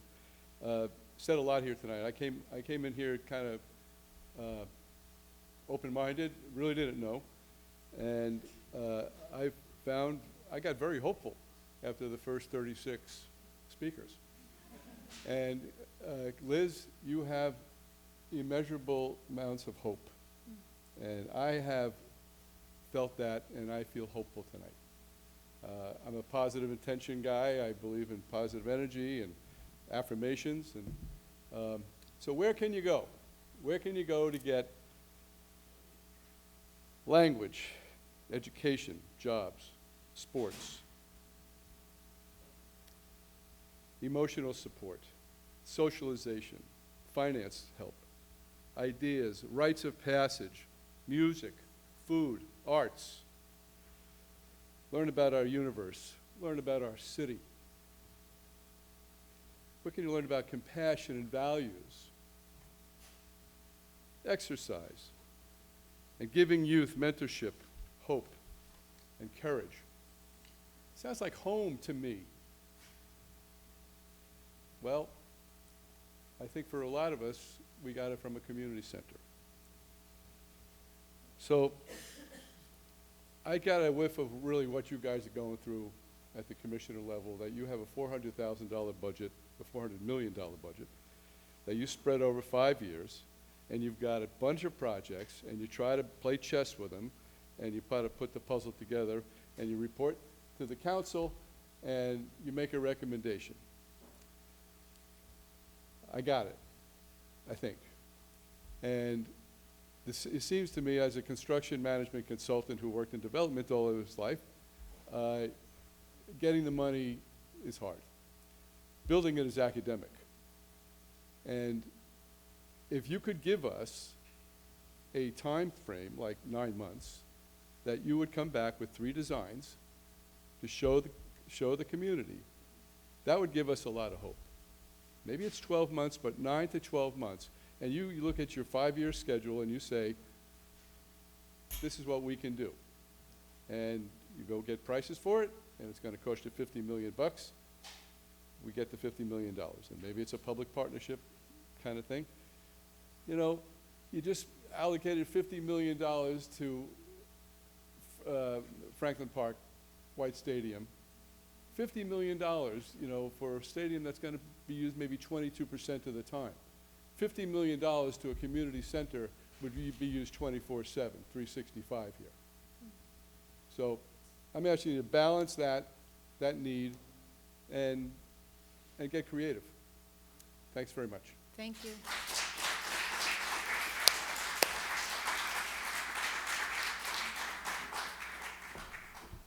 Hi, my name is Jean Powers. I'm a resident of Allston. I'd like to thank the council for trudging out here and the BCYF folks for coming all the way out here to Allston for this. And I want to thank all the diehards who stuck it out for this second part of public testimony. I didn't even know it was going to happen. I think we're all delirious at this point.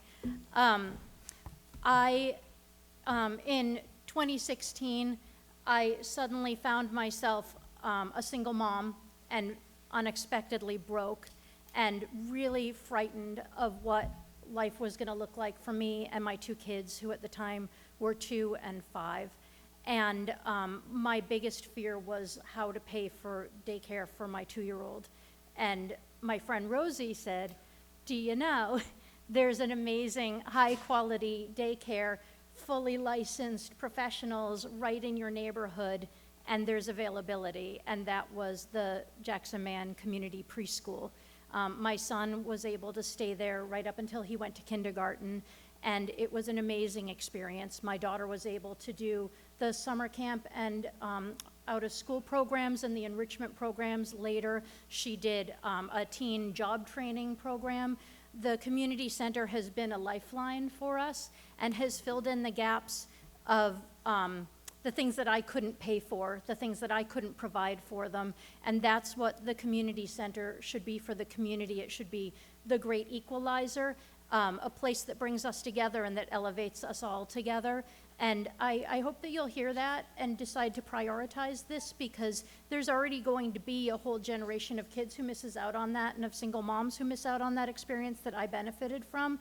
And I just don't want it to go on for any longer. I want them to have what I had and to benefit the way I did. Thank you. Thank you. I'm going to call the next group. Almost. Gabrielle Walter, Hazel Ryerson, Oscar Santos, Elaine Meehan is, I think Sister Pat went home. Jean Powers, are you here? Oh, Jean, oh. No, that's good. Okay. Sure. Tori Richardson, Han Barty, Liv Boyan, and if Jason Lee is still here? Okay. I'll call a few more names. Tisha Boykin, Anthony Ocha Faiths, and if Matthew Peterson is here. Okay, you can go. Thank you. Lots of sweaty palms waiting for my turn. Good evening. My name is Gabrielle Waiter. I've been a Brighton resident for 12 years, and I'm here tonight as a parent and community member to advocate for a community center in Allston-Brighton. I homeschool my 7-year-old, and finding nearby programming for children his age is extremely challenging, read impossible. Programs for children, especially after COVID, in his age range are scarce, and options for school-age kids in our neighborhood nearly vanish, especially if they aren't in public school. Families like mine have to commute to Framingham, Dedham, Cambridge, Newton, and Watertown just to access programming, making it hard to build a strong local community. I am tired of driving. Our dream for this community center isn't just for families. We want to serve all ages. My partner, who has lived in Allston for nearly 20 years, over on Everett Street, is originally from Guatemala and had to travel to Watertown Public Library for citizenship and English classes during his immigration process because those were the closest options.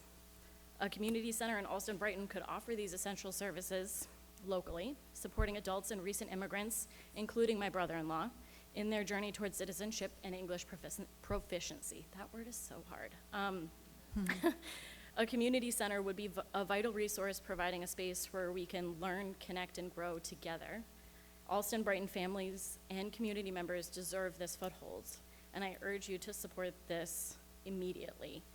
As an aside, Commissioner Rivera, you had mentioned that there were surveys put out to the community about programming, and I didn't see that. So I would love another round of that if you could, because I am very involved. I work for Councilor Santana, and I didn't see an iota of that. So I would love to weigh in. And so would my kid, frankly. I'm not sure how helpful he would be, but he's open to chatting too. Awesome. Thank you. Thank you. And thank you for being patient.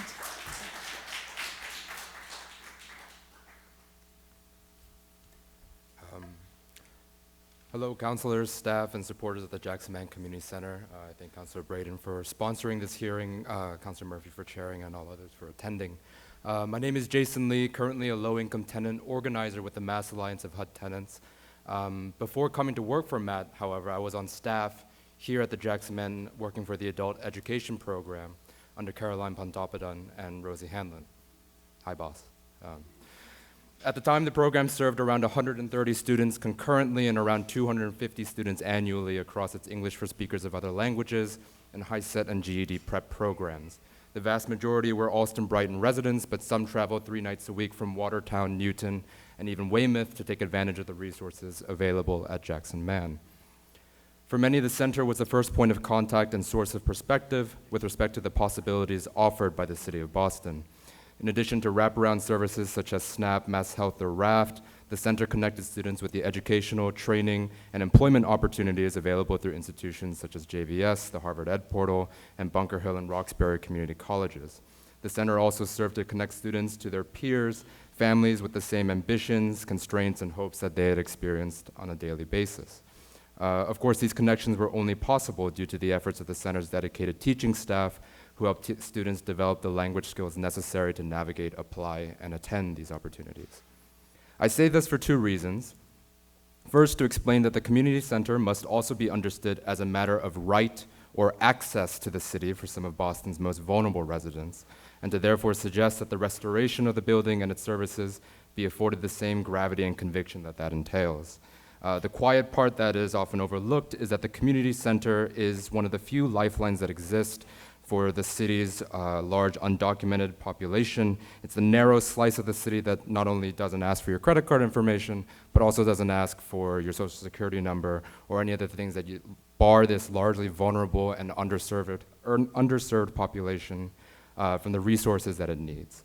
The constituents of the Jackson Man are the people and workers that quite literally construct the city, that cook its food, drive its professionals, and clean their buildings. Their efforts should at minimum be matched by a clear and timely plan for their community. The second reason is to reaffirm what I'm sure is a shared vision made all the more urgent by the recent changes to emergency shelter policies here in Massachusetts, in which the city's residents, longtime Boston natives and immigrants alike, are able to work in solidarity for the place in which they live, able to demand more for the neighborhood that they share. Jackson Man could be, as it once was, an answer to the question, can we provide and invest in a community all that it needs to thrive? Can we respond to economic and bureaucratic constraints, not only with need, but with abundance?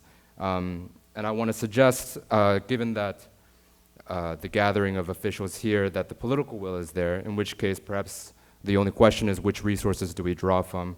I want to conclude by highlighting some of the things that we could use, including Mayor Wu's new Momentum Fund, the state MRVP program, the city low-income rent subsidy program, as well as the Faircloth authority afforded to the BHA that would allow for the construction of mixed-income and affordable housing on the property if that would help build and move political will towards the community center. Beyond that, I want to highlight a couple needs that face the adult education population here. Housing, above all, represents one of the most consistent needs and complaints that the city's immigrant population was able to express during my time here at the Jackson Man. And in addition to that, we're in deep need of additional workforce development programs, as was stated by another resident earlier. With that, thank you for your time. We appreciate it. Thank you.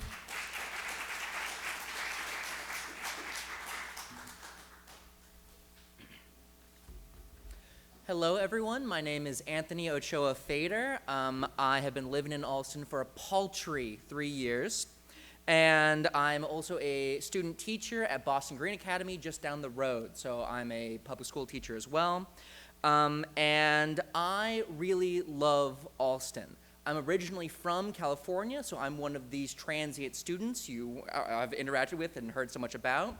But I really have fallen deeply in love with Allston. I think it's a very special neighborhood, and a neighborhood that can absolutely go above and beyond for its community members, which is why it's so frustrating when it refuses to, right? I have done a lot for the city. I'm also a community organizer with lots of different social groups. And this past Allston Christmas, I went around helping my neighbors in Allston-Brighton move into their apartments. These were strangers, but I thought it was important because we here in Allston-Brighton share so much in common, and yet we are often isolated from one another, right? Due to economics, due to politics. It's true that we have a transient kind of student population here. But that's not a reason to take away funding and resources from the community center. It's in fact a reason to give even more, because these transient people who I met in droves doing that work last Allston Christmas, helping people move in, all of them were excited to be here, all of them wanted to be a part of the community, but none of them knew how. And it wasn't easy to say, well, you can do this, this, and this, because we didn't have a central community center. We who are more transient and need a central anchoring point for us to come to so that we can become a part of the community, right? If there are people who are more floating, they need that anchor to become a part of the community and more integrate into the neighborhood. There's a desire there, there's an energy there, and there's great technical talent and lots of energetic young people who want to do their part to volunteer, to be involved, to do the hard work that must be done in order to build up this community center to what it needs to be. And I'm one of those people. I really desperately think there needs to be a civic space for people from different backgrounds, different political beliefs, and ways of life to come together, heal the division in our country, and to be neighbors. You know, this is something that past generations have taken for granted. The fact there can be a neighborhood, someplace located and rooted in geographic space. We have to build and, you know, in certain ways rebuild that, because it's been taken away from us and destroyed by many people with moneyed interests. It's up to us as the community to build up that community center and be a place where everyone who lives, works, and studies here is able to feel welcome, at home, and see themselves represented in the community center. So I want a civic space and an educational space, as I am a teacher. And I'm the first one to get in that line and volunteer to help run that. So very much believe in this, and I would love to see more progress towards that. Thank you. I'm going to call up the last, oh, sorry, did I already call your name? Yeah, sorry, okay, sorry. Oh, Matt, yeah. Thank you, sorry. Thank you, Chair Murphy, Vice Chair Braden. Thank you for bringing City Council to our neighborhood. Thank you to Rosie Hanlon and the rest of the Jackson Man staff for making this meeting possible tonight. And thank you to my neighbors for coming out here tonight and speaking out for our needs.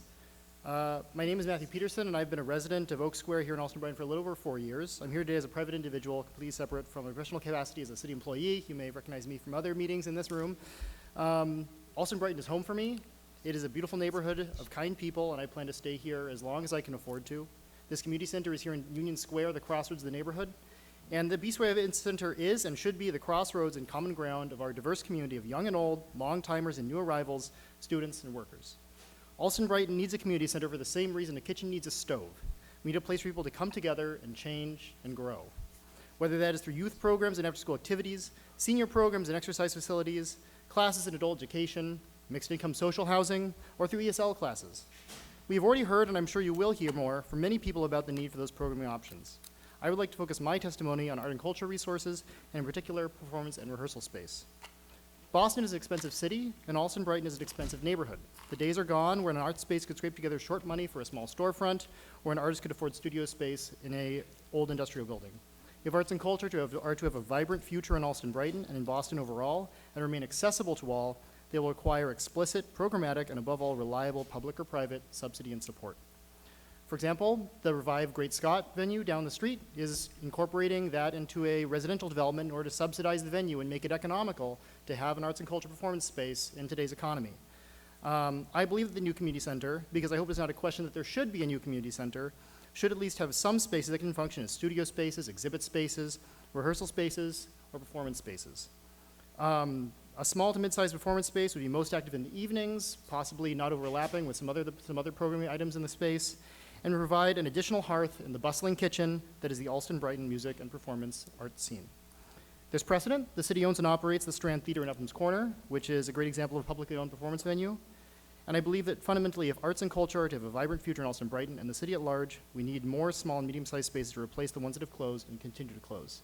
Government supply and government support of performance, rehearsal, gallery, and studio space are crucial for maintaining the cultural ecosystem here in our neighborhood and across the city. Thank you for your time. Thank you, ma'am. I'm going to call up the last names who have signed up. Come up, please, if you're still here. Lizzie Torres. I don't know what that is. Brendan. It's Brandon Bowser. Angela Sorrell Jones. Lee Nave Jr. and Eileen Hoban, if you're still here. And you go on, Alex. Okay, Alex, if you're here. Sorry, yeah. Come on up, Alex. Of course. Hi everybody, my name is Liv. I'm an artist and a tattooer living in Brighton. I'm also an Allston-Brighton connector, and I run the Allston-Brighton Underground, which is an Instagram that is a resource for anyone who's punk or a musician or just a weirdo and just the queer community in general. I represent the freaks that you see out in Allston-Brighton, and I love them. And honestly, in Allston, I feel really disconnected from anyone outside of that bubble. Honestly, this is probably the most connected I've felt to my community in a really long time. There's so many people here whose voices I've never heard before or walks of life I don't get to experience because there's no place for us to congregate. There's no place for us to meet and talk and get to know one another. And honestly, before this meeting, we had to meet at the Silhouette Lounge, because that's the only place I could think of to meet a bunch of people and talk loudly. And I don't even drink, so I just had to get a seltzer just so we could be there and talk. And that shouldn't be the way it is. We should be able to meet here in a community center for free. I shouldn't have to go to a bar.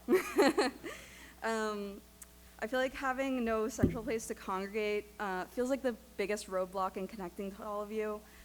The most convenient place, oh, sorry, I'm repeating myself. There should be a place that's easy to get to almost any time of day and meet the people in the community. There should be an accessible, safe place where I can see the art from the artists that live here, a place where I can go and make art, that I might even be able to have classes to learn, to help me, and to learn from my neighbors that might know more than me. Where I can then go and hang my art, and someone like me can go and see that art too and be inspired and realize that they can do that as well. I want to see art from people in my community, not just on Instagram, you know. I want to connect to the people that I see around town, the people in this room who work in our restaurants and play in our parks, and it feels so hard to do that when there's no common spaces where we can go. I want a place that serves us all. I want a place where Girl Scout troops can go and meet like I did when I was a second grader, where I learned to make friends, to learn to make birdhouses. I learned to silkscreen, which I still do today. I learned to garden. I also took swim lessons at my community center. By the way, I didn't grow up here. I grew up in southern New Hampshire, but I moved here for school. I also tried out gymnastics in my community center. These are all things that I love and I think about fondly all the time. And it would just be nice also to have a place where I can rent a Cricut or a laser cutter without having to use the Brookline Public Library. It's not even our city. That seems ridiculous. I feel like as creative and eclectic as Allston is, we barely have any tools to support that. I don't know if you noticed, but artists aren't usually the wealthiest people in town. And if we supposedly love the creative flair that Allston brings, shouldn't there be programs to support that? Shouldn't we have tools to support that?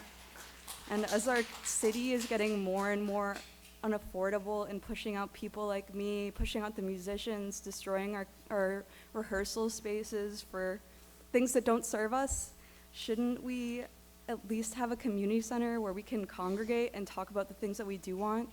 It's really hard to fight for what you want if there's no place where we can go to fight for it, you know? It just feels like against all odds, we have art and music and a general sense of community. It's all DIY. That's the most amazing thing about Allston, is that we want it so bad that we just make it happen. And I think we want this community center really bad. And 5 years is a long time to wait when you're really poor. Thank you. Thank you.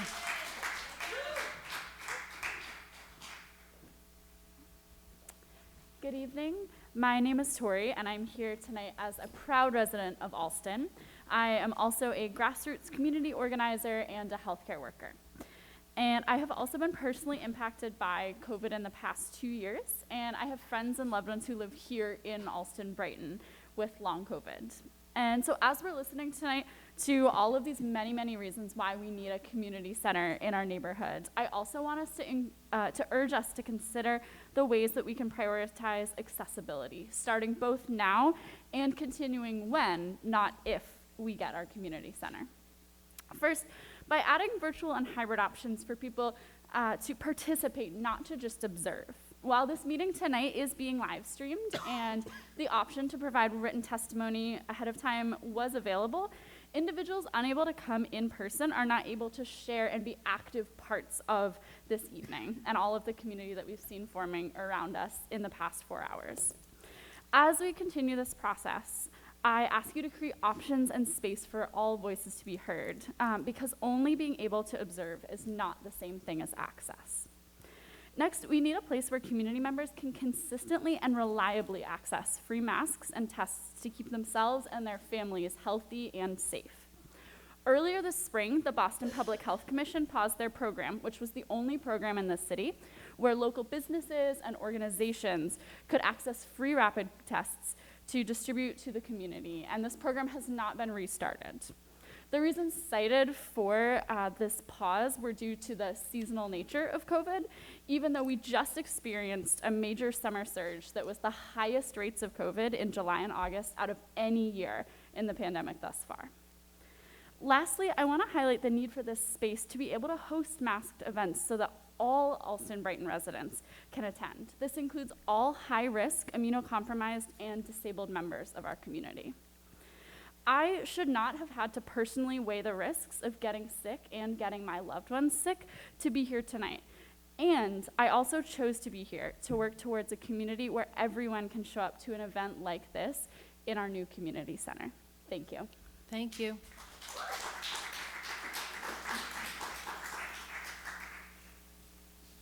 Hello, my name is Han. I haven't done this before, so bear with me.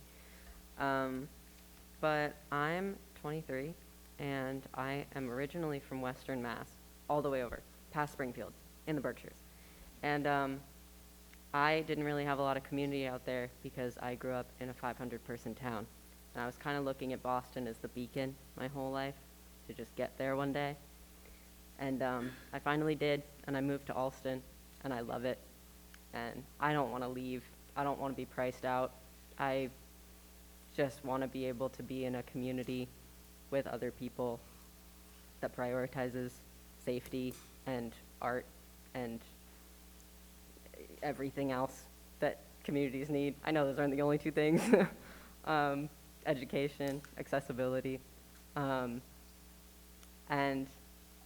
I think that not having a community space is really difficult for everyone, especially people that never got it and came to Boston to have it. And I lived here for 2 years before I even got any kind of community, despite living so close to Jackson Man that I can see that water pools on your roof. So yeah, we do need a new building. But yeah, I think that community spaces are really important, and I think they should be prioritized. So that's it.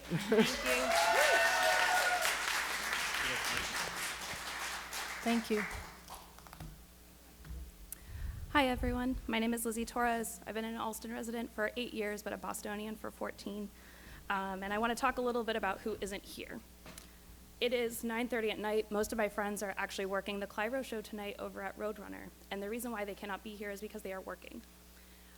One of the major things that the Jackson Man brought us was an ability to gather. When Boston Artists Impact initially got together, we are a civic association collective of artists, musicians, creatives, and now content creators who have made Boston their home as a creative in any industry of their choosing, and that has included the people that you don't see, which are the people who are working the stagehands, they are working the bars, they're serving your drinks at your coffee shops, and they are creatives too, and they are often working those jobs because that is what it takes to survive here. One of the biggest ways that they have been connected to services has been because of this community center. And if not for this community center, it means that we have to rely on a lot of other private things. Somebody pointed out, we started gathering over at the Sill because we didn't know where else to go. Boston Artists Impact, one of the ways that we started gathering because it was nighttime and we needed a lot of places to go where it was late, we started gathering at Myeongdong, and God bless them. I really appreciate that they let us take up their tables for hours and hours on end to organize, but that's not a sustainable model, and that should not have been the case. So I want to make sure that we have a place to gather, and that people who work at all hours of our neighborhood are going to be able to have access to it. Thank you. Thank you.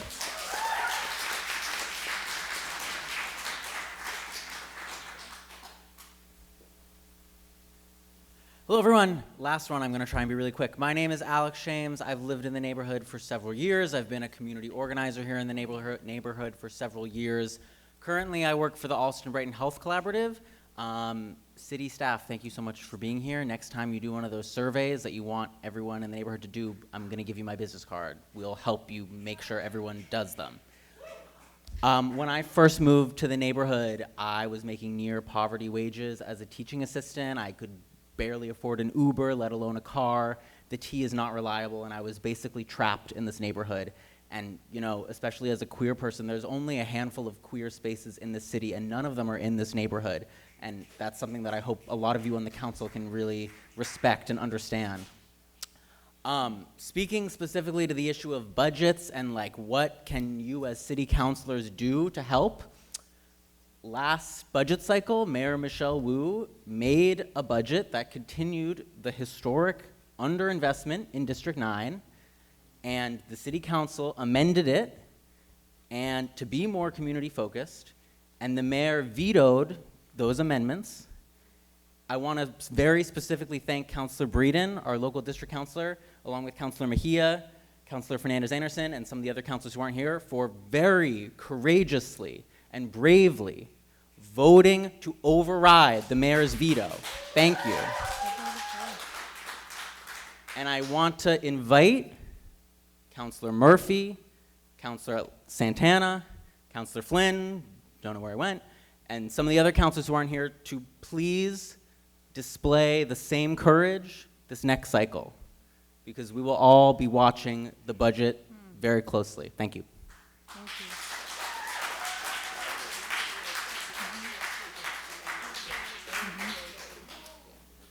I want to thank all the council members for coming and the administration members who did come, and all my wonderful neighbors who said some amazing things.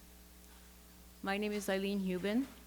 I was born in Boston. My parents were born in Boston, although I grew up next door. But my husband and I moved into our house on Quarry Hill in early 1977. So we've been here 47 and a half years. And while my personal contact with Jackson Man has mainly been in the last 10 years for development meetings, perhaps that irony is connected with some of the roadblocks we're dealing with. We have been overdeveloped with the tsunami of, when we moved to Brighton, there were bands of apartment buildings, and in between us all houses, 1 to 4 family houses, and families. And now, and we're active in our religious community, and all around us, all these organizations are finding that the population is shrinking because people cannot buy houses. Even if they can afford them, they're being, the houses are going to the developers and investors who are paying cash, and not families. And maybe all the rubber stamping of new development that the people who live here can't afford, and that rubber stamps variances for things like setbacks, so there's no green space, is the same attitude which has kept us from having a community center that clearly, as was proved tonight, is drastically needed. I live in the corner of Brighton, that if Allston-Brighton is the orphan and treated like an orphan from Boston, we're the orphan of Allston-Brighton, because our triangle from Cleveland Circle, south of Commonwealth Avenue, to the Allston and Brookline line, for over 50 years had a Brookline zip code. There are still a few houses that do, because the post office doesn't go by anybody else's rules. And when we had landlines, Brookline exchanges. Also, that triangle, until Brian Honan and the development of St. John of God, had 0 parks and playgrounds, unless you count Baldwin, but that was only for the school. And when St. John of God was developed, many neighbors, plus countless hours over 2 or 3 years by our late Councilor Brian Honan, convinced them to have a pocket park, which is maintained by condominiums on the Alston Street side. And that little pocket park is the only park in our corner that's accessible to anyone safely, especially to children safely. To get to Ringer Park or anything on the other side of Commonwealth Avenue, you have to cross a major street, and it's over half a mile or a mile, and kids can't go there. My kids grew up in Brookline playgrounds because they were accessible. That's really not acceptable. And we need the green space, and we need the community space. And I think that the attitude coming from City Hall has to understand that that's needed here, and the only development we need now is housing that the people who live here can afford, with green space and with community space. We were overflowing here tonight and we're getting thousands of new residents. So the community center needs to be bigger than it is now, not smaller and not the same size. And I hope that you can find the ways to overcome these roadblocks. Thank you to everyone who came tonight. Thank you. So we have one more person, public testimony, we saved for last, and after Rosie goes, we will have closing remarks, and if there's any questions. So, Rosie?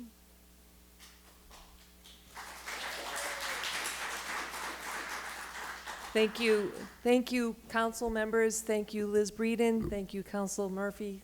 Thank you, Marta Rivera. Thank you, Chief Irish. Thank you, Brian Ford. It is truly my privilege and my honor to serve as the director at the Allston-Brighton Jackson-Man Community Center. I am a lifelong resident of this community, and I got involved to this community center when I have 5 children and single parent, and I needed help with raising my children and childcare. And that's how my children came to be a big part of this community center. My baby, who is now in his 30s, was in the preschool here. And all of my kids went to the after school, worked here. So I am you, you are me. We are all in this together. And I've seen the growth of this community center, and I've seen it whittle away. And at this point right now, it is so, so dire. You've heard the testimonies tonight. You've heard the emergency that we have to make sure that a community center is built in Allston-Brighton, and that it is an emergency. And 5 years is a long time. And we've known about the community center's needs for way more than, for the past at least 10, 20 years. In 2018, we heard that the community center needed a new space. The expedition of this has to happen now, and we can help find a way to make that happen. The services that have been provided to this community center are truly necessary, and again, I can't reiterate it or speak as well as everybody who spoke tonight, but it is dire, and it is an emergency, and I beseech you on behalf of Allston-Brighton to make sure that this happens sooner than later. Thank you. Awesome. Thank you. Thank you, Rosie. And thank you to all of the public testimony. It was very moving. It was wonderful. So we will start with if the administration has any closing remarks, and then I'll go to my colleagues. I'd just like to thank everyone who's still here now and folks who were here earlier for showing up and for just sharing your passion, your stories with us, and making sure that we clearly understand how important the community center is to you all. So just thank you for your time and for your testimonies. Thank you. All right. Councilor Braden? I'm really lost for words. I want to thank everyone who took the time to come out here tonight. I want to also make a very special shout out. It's getting late. Thank you to central staff. It's been a long day, and you've turned up. Thank you so much.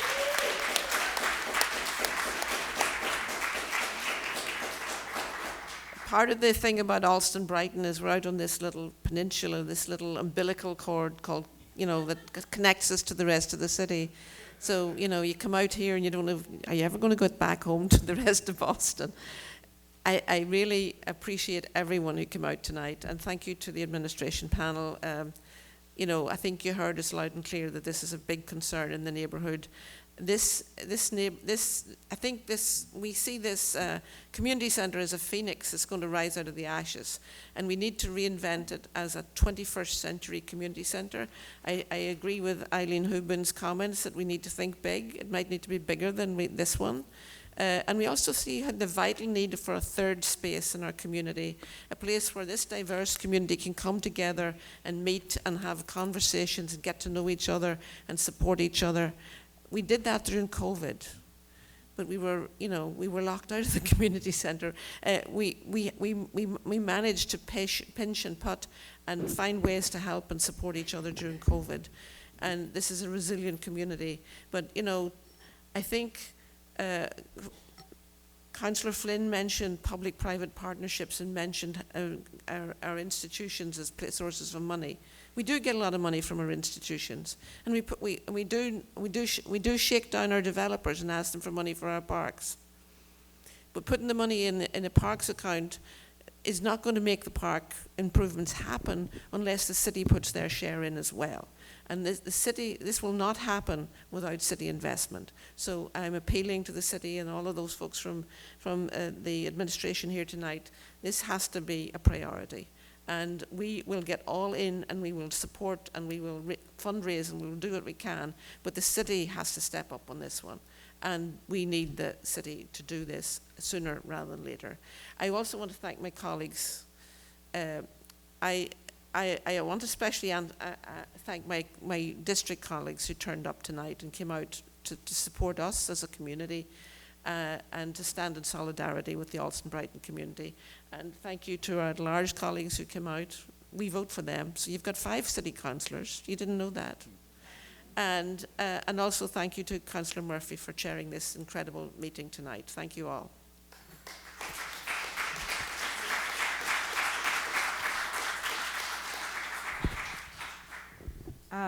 Thank you, everyone. I guess a bit, you know, a cathartic experience to be here in solidarity, speaking about together, about community, about how we are all interconnected and impact each other as a community, and the need for that space in order to be able to do that and evolve as one. So really appreciated hearing every single person's testimony, especially from the artists. As a fellow artist, I hear you, I know the struggle, and I really want that for you so desperately. It's the things that we create that beautify our communities, that heal our communities, that make it so much better, that entertain our communities and also contribute to its economy. So, of course, you are crucial to its development. And of course, we'll continue to stand in solidarity with my colleague, Councilor Breeden, in terms of pushing against administration. I think what we heard here today, you know, sometimes you go into a space and you pull the Band-Aid and it bleeds and you clean it up, you put the Band-Aid back on and it festers and then it infects and then it's not cured. So it's like, how do you cure the disease? And so I think here, you know, the follow-up really is for us to continue to organize and to bring it to the administration. The capital budget is decided upon between administration recommendation or department's recommendations and mayor rule, right? So it goes to OBM, and again, it's going to happen right now in November. And it goes to the request from the administration, or the departments will say, well, we recommend this or something like that. But typically with capital, it happens between, you know, OBM, which is like 200 plus people. They have the resources and the tools to be able to do this analysis. And today in the hearing earlier in terms of class classification, we were talking about budgets and how, you know, like projecting if there's going to be harms, there's going to be recession, or how like revenues, diversifying all the stuff. And when you look at that, Boston doesn't really do an analysis, the state does, but Boston doesn't have like a forum where we actually are looking and combing through and saying, this is what in 10 years, this is what we should be looking at. If the administration is doing that, they're not very transparent about giving us that information. And so I think it's us really having that conversation and pushing back with you. And thank to all the organizers in the back who have brought you here, who were able to do that. And also looking at, again, it's a capital project. Is the mayor going to decide that this is a priority and she will put it in a capital project? It's just a matter of, okay, FY26, you look at the list of the capital proposals, is this going to be one of them? And so we'll have to again, we'll have to keep organizing and pushing on. And as councilors, our job is accountability and reviewing budget and all that stuff, but you know how this politics works, right? So continue to partner with us. Let's work together. Let's push against administration. Let's say this is a priority. This is something that we are choosing to make number one, and hopefully we are successful. And thank you again so much for your fight. Of course, the staff, and you do have like mayor's staff as well that are here, that stuck around. People are listening and taking notes, to BPS staff and other members that I recognize here as well. I went to the back room really quick, and there's like, it's so sad. There are like keyboards I took a call back there, and there's like keyboards and like, oh my God, guitars and like paint and art stuff, and so all these supplies, and it's just boarded up, and it's just like in boxes, just like thrown in like kind of like trash. That's really sad to watch. And when we know there are kids in places or artists in places looking for the space and the stuff to use it.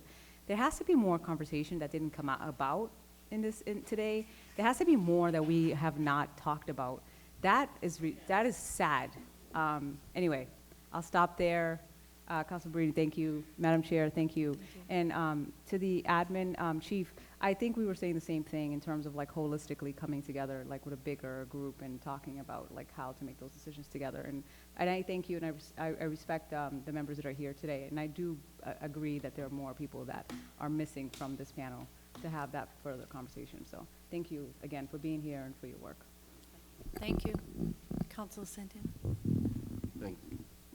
Thank you, Madam Chair, and thank you, Councilor Braden, for filing this and for rallying up all of the council.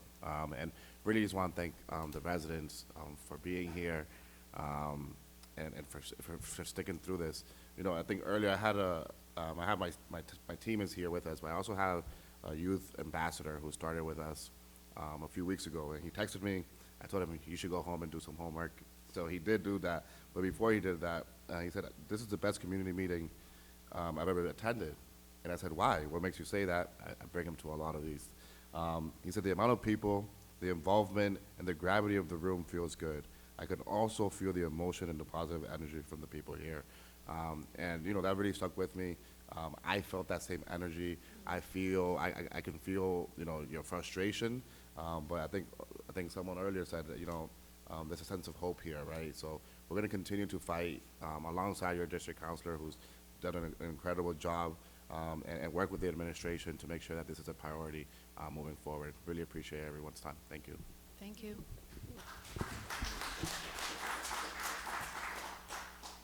You know, I'm one of those kids that have that impatient energy.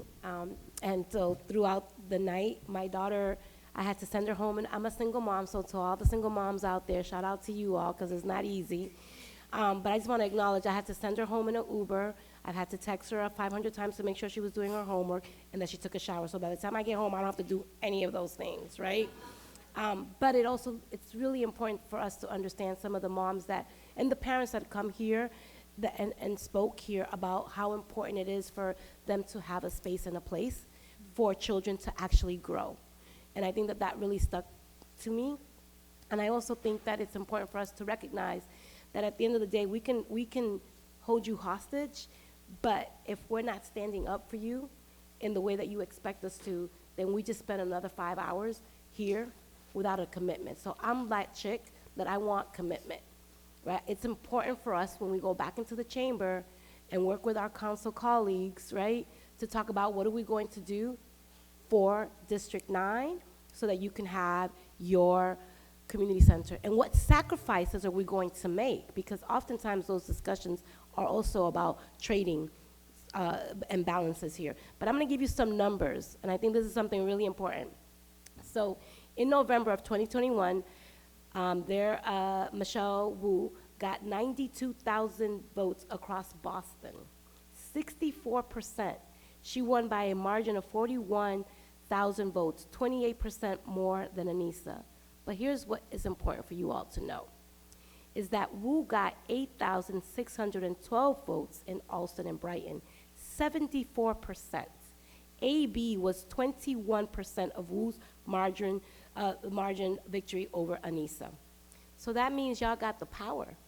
Y'all got the votes. Now we need to make sure that people have the political will to deliver on that. And this is an election season, so everybody's gonna have to show up and show out for y'all, period. Thank you. Thank you. So I do just want to go through a few housekeepings before we end. First, thank you to Councilor Braden and her staff who did an amazing job. I know they're here today, but a lot of work went into leading up to today.